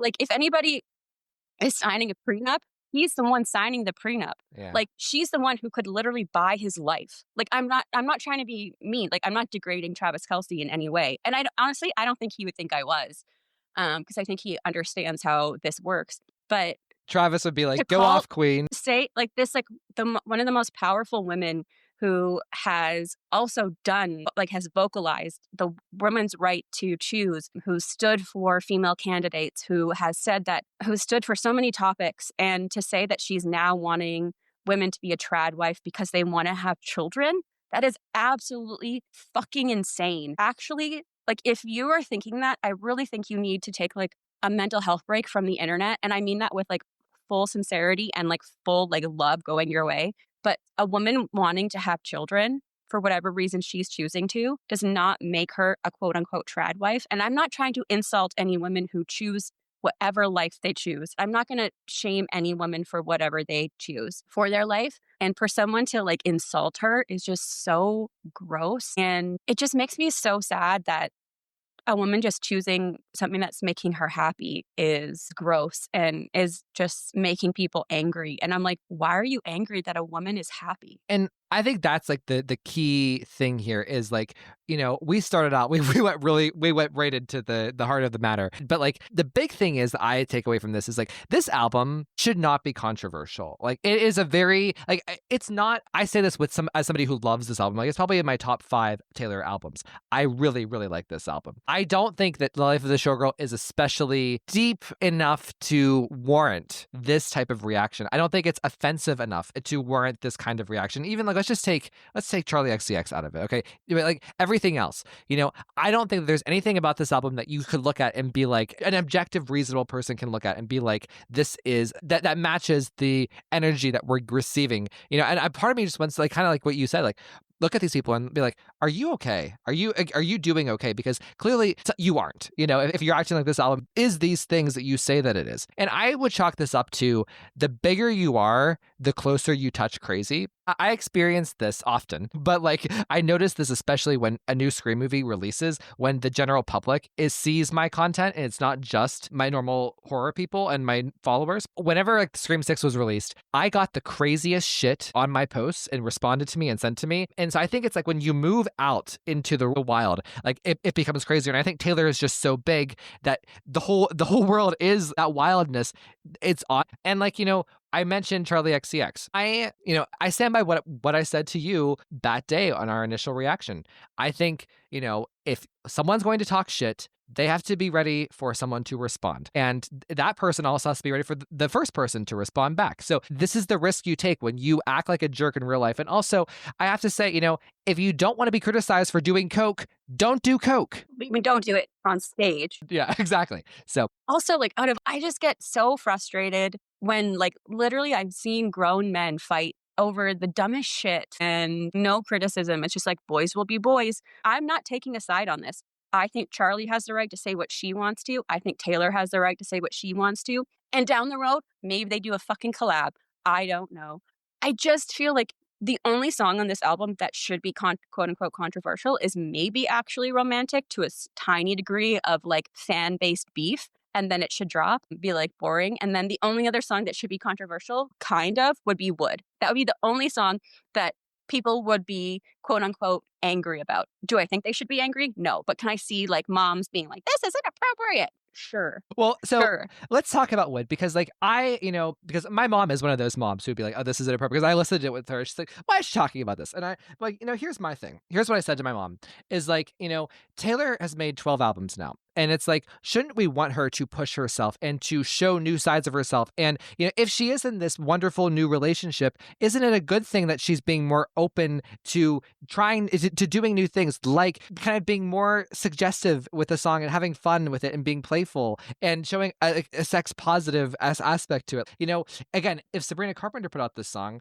everyone would be like, oh, yeah, Slay Queen. But when Taylor does it, it's like, oh my God, I can't believe she's doing this. It's like, girl can't win. She hasn't really used her sexuality as a way to I don't want to say sell records, but she hasn't like used sex in a way like other artists are. Taylor just hasn't done that. And I think maybe she just like wasn't her thing. Like some people feel a lot more in tune with that part of themselves. Like I've never been somebody who's like, and I just feel like maybe that wasn't how Taylor saw herself, but maybe now she does. And like she sees something about herself that is sexy and feels comfortable. But also Taylor Swift has also written very sexually explicit songs in the back. Mm-hmm. Like the song Dress. Yeah. Literally sounds like an orgasm. An orgasm. Yeah. Like I was going to say orgasm noises, but you just said orgasm. And then I was like, orgasm. No. Every time I listen to it, I feel like I'm listening to Taylor have an orgasm. I really do. Yeah. And like there's other songs too that are very sexually suggestive. Can I ask, as a longtime Taylor Swift person, Did you feel like this was a completely different version of Taylor, like unrecognizable to everything else that we've heard from her? Because for me, I listened to it and I felt like this was just like, I got everything. I was just like, ooh, this is Taylor. This sounds like Taylor. This is, to me, it's just part of her trajectory and her showing different sides of herself. Not Wood, but like the whole album. Like, I just feel like if you're listening and you've been paying attention, she's been singing about these same things, forever. And this is just the next chapter in her journey of those same things. I feel like if I was going to compare an album, like I'd be like, I feel like this is like grown up speak now or something. Yeah. Like, I feel like it's like pop speak now. Like she's got like a revenge song. She's got a I love you song. She's got like a kind of sexy song. She's got a I'm really sad this didn't work out kind of song. Like I just don't understand. Like I have told people that for a long time, I didn't like talking about that I was a huge Taylor Swift fan, because people were so mean to me about it. Like, they'd be like, you're stupid. I'd be like, that's really weird. Like, when you told me you liked this band, I didn't say you're stupid. It's one of those things where like, I'm so used to it that like, I try not to let it bug me. When I see some of the really stupid takes that are actually like, in my opinion, harmful, that really bugs me. But I really do think that it's people's algorithms on their, like, I have made my Instagram algorithm pretty positive. Yeah. I will say I do not want something negative, because like if I want to go, like I'd rather go read about something in the news. I'd rather do research and find out about it. But like that, what you said about like when you get bigger, it's true that the crazy comes out. And I just feel like it's one of those things where tons of success comes a lot of criticism, and like with great power comes great responsibility. And I feel like the people who like, that's why people burn out in like these industries. And that's the entire reason like the song The Life of a Showgirl is talking about this, how scary it can be to be in the public image or the public eye. And I just feel like some people really need to get away from their algorithm, which is just telling them, like, there'll be people who are like, oh, I saw that you follow like this comedian. Like, aren't they a super terrible person? I'll be like, I don't think so. And then like I look it up, I'll be like, oh, like people are talking about this. But when you see 18 different videos about why that person's terrible, you might start thinking it when you don't have the actual, like, you think you have the information, but maybe you don't. Well, and like this album, just for the record, I don't think it's as polarizing as the really loud people want us to believe, because of the pure success of this album. I mean, like, it's broken every single record you could possibly ever imagine in history. But so I just want to share something, and this is, so I've talked about the Swiftologist before, and I just want to share something with him and why I want to circle this back around to our beginning point whenever I brought up our initial reaction. So I watched his initial, like his reaction while he was listening in real time. And he liked probably 9 out of 12 of the songs. And his reaction kind of beat by beat was what I would have expected from the Swiftologist, knowing his taste and knowing his standards. And then apparently like a bunch of people unsubscribed. Like he lost like over 100 and some Patreons because because they couldn't stand to be around Taylor Swift after this album. And then I saw his tone shift in the way that he was covering the album on his videos. And I just feel like I would never do that for Scream. And that's why I have been honest about Scream 6. I've stood by Scream 3 and 4. I've rescued them from the fate of Ophelia. And, it's just kind of sad. I don't like mischaracterization. So like people have called like badly written. And I find that to be so, and like specifically citing one of the songs, Eldest Daughter, because she uses these kind of cringe Gen Z phrases. And I feel like you're missing the irony. It's intentional. She is making fun of you, as you would say, slay queens. She's making fun of you, slay queens. With her word choices here. It's like sometimes people don't understand satire. Like some people don't understand that Scream is almost like, it's like making fun of other movies in a way. Like it's not, but it is. You know what I mean? Like it's funny how she says like, they're like, it's so stupid. She says that they should just like the person could just run out the door, but then they run up the stairs and then she does that. I'm like, yes, that is intentional. How do you not get this? Like it drives me crazy. And like if it's not for you, it's not for you. Like I listened to this and I was like, oh, my sister loves Taylor Swift, but I don't think this is going to be her favorite album. I don't actually know yet because she hasn't given me her review. But I don't think this is going to be my favorite album. Like that's not going to be like, I don't think it's going to beat some of my top ones, but I want to give it more time. And it just really confuses me how like something can bug you so much. Yeah. Like I just don't understand. Like if you don't like the album, like just don't listen to it. Yeah. Or like mute the topic on your Instagram. Don't engage with the video. One of the things that bugs me is when people like comment on a video and be like, this was so stupid. don't even care. And I'm like, well, engaging with the video is going to make it so you get more. Like, it is like, you're so... Thanks for being a fan. Like I said, like, you're so dumb. Like, it just makes me angry. And I just want to cover one other thing. The variants. Okay. The variants of it all. First of all, do I think releasing multiple variants of an album, of like CDs and like records, like albums, is... I have a bit of an opinion. I personally think it's kind of silly. People collect them. I think it is kind of wasteful. Personally, in my opinion, that's just my opinion. And everybody can do whatever they want. But people criticize Taylor Swift for this a lot.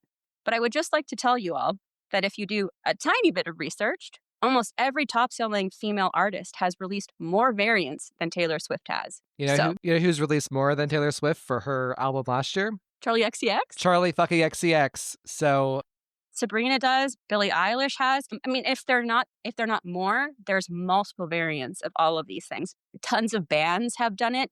Do you know how many versions of different Beatles albums you can get? How many different albums of, like, there's re-releases of stuff all the time. If people choose to collect these, that's fine. Be as then if you're gonna like be upset about that, and whatever your reasoning is for, that's okay. But then be mad at Funko Pops for releasing 18 different versions of Khaleesi. Be mad at the NFL for having 18 different types of different hats. I have a couple of CDs of the same CD, different covers and stuff. Like I got the cardigan, of course, and the sweatshirts, and I'm happy. But the thing is, I have gotten so much joy from the items that Taylor Swift has delivered to my house, and like that is okay. It's not, no one's forcing me to buy them. I buy these things because I enjoy them, and I want that's what I want to spend my money on. So shut the fuck up. Yeah, I just feel like if you're going to be upset about it, be upset that everyone does it, not just one person. Bingo. And I just want to like close out this segment just saying, like, Fate of Ophelia is amazing. Scream 3 and Scream 4 rock. I love this album so much. Like, I genuinely do. I would say, like, I'm a fan of all 12 songs, like 12 out of 12, skipless. I love this album.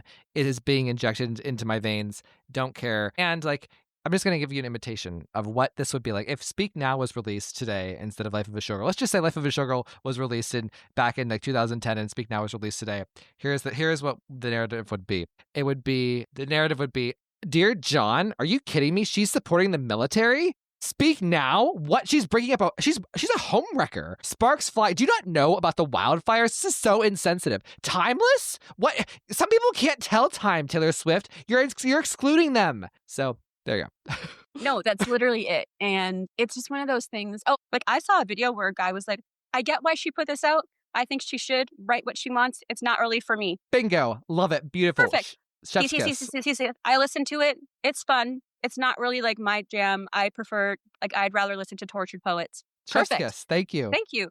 If a pop star is making you more angry than some of the stuff that's currently happening in the world, I really think that maybe a break from social media is something that you need. Ash, please tell everybody where they can find you online. You can find me at SquirrelandSpud9 on Instagram. There you'll find my Etsy store. Lots of fun Taylor and Scream posts, including our Wednesday Scream game of the week, which is super fun.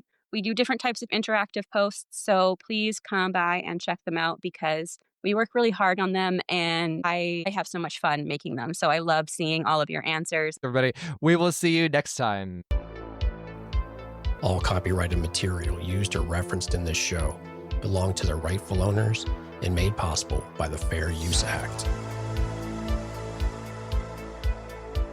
And number 3, never, ever, ever, under any circumstances say, I'll be right back. Because you won't be back. Get another beer, you want one? Yeah, sure. I'll be right back!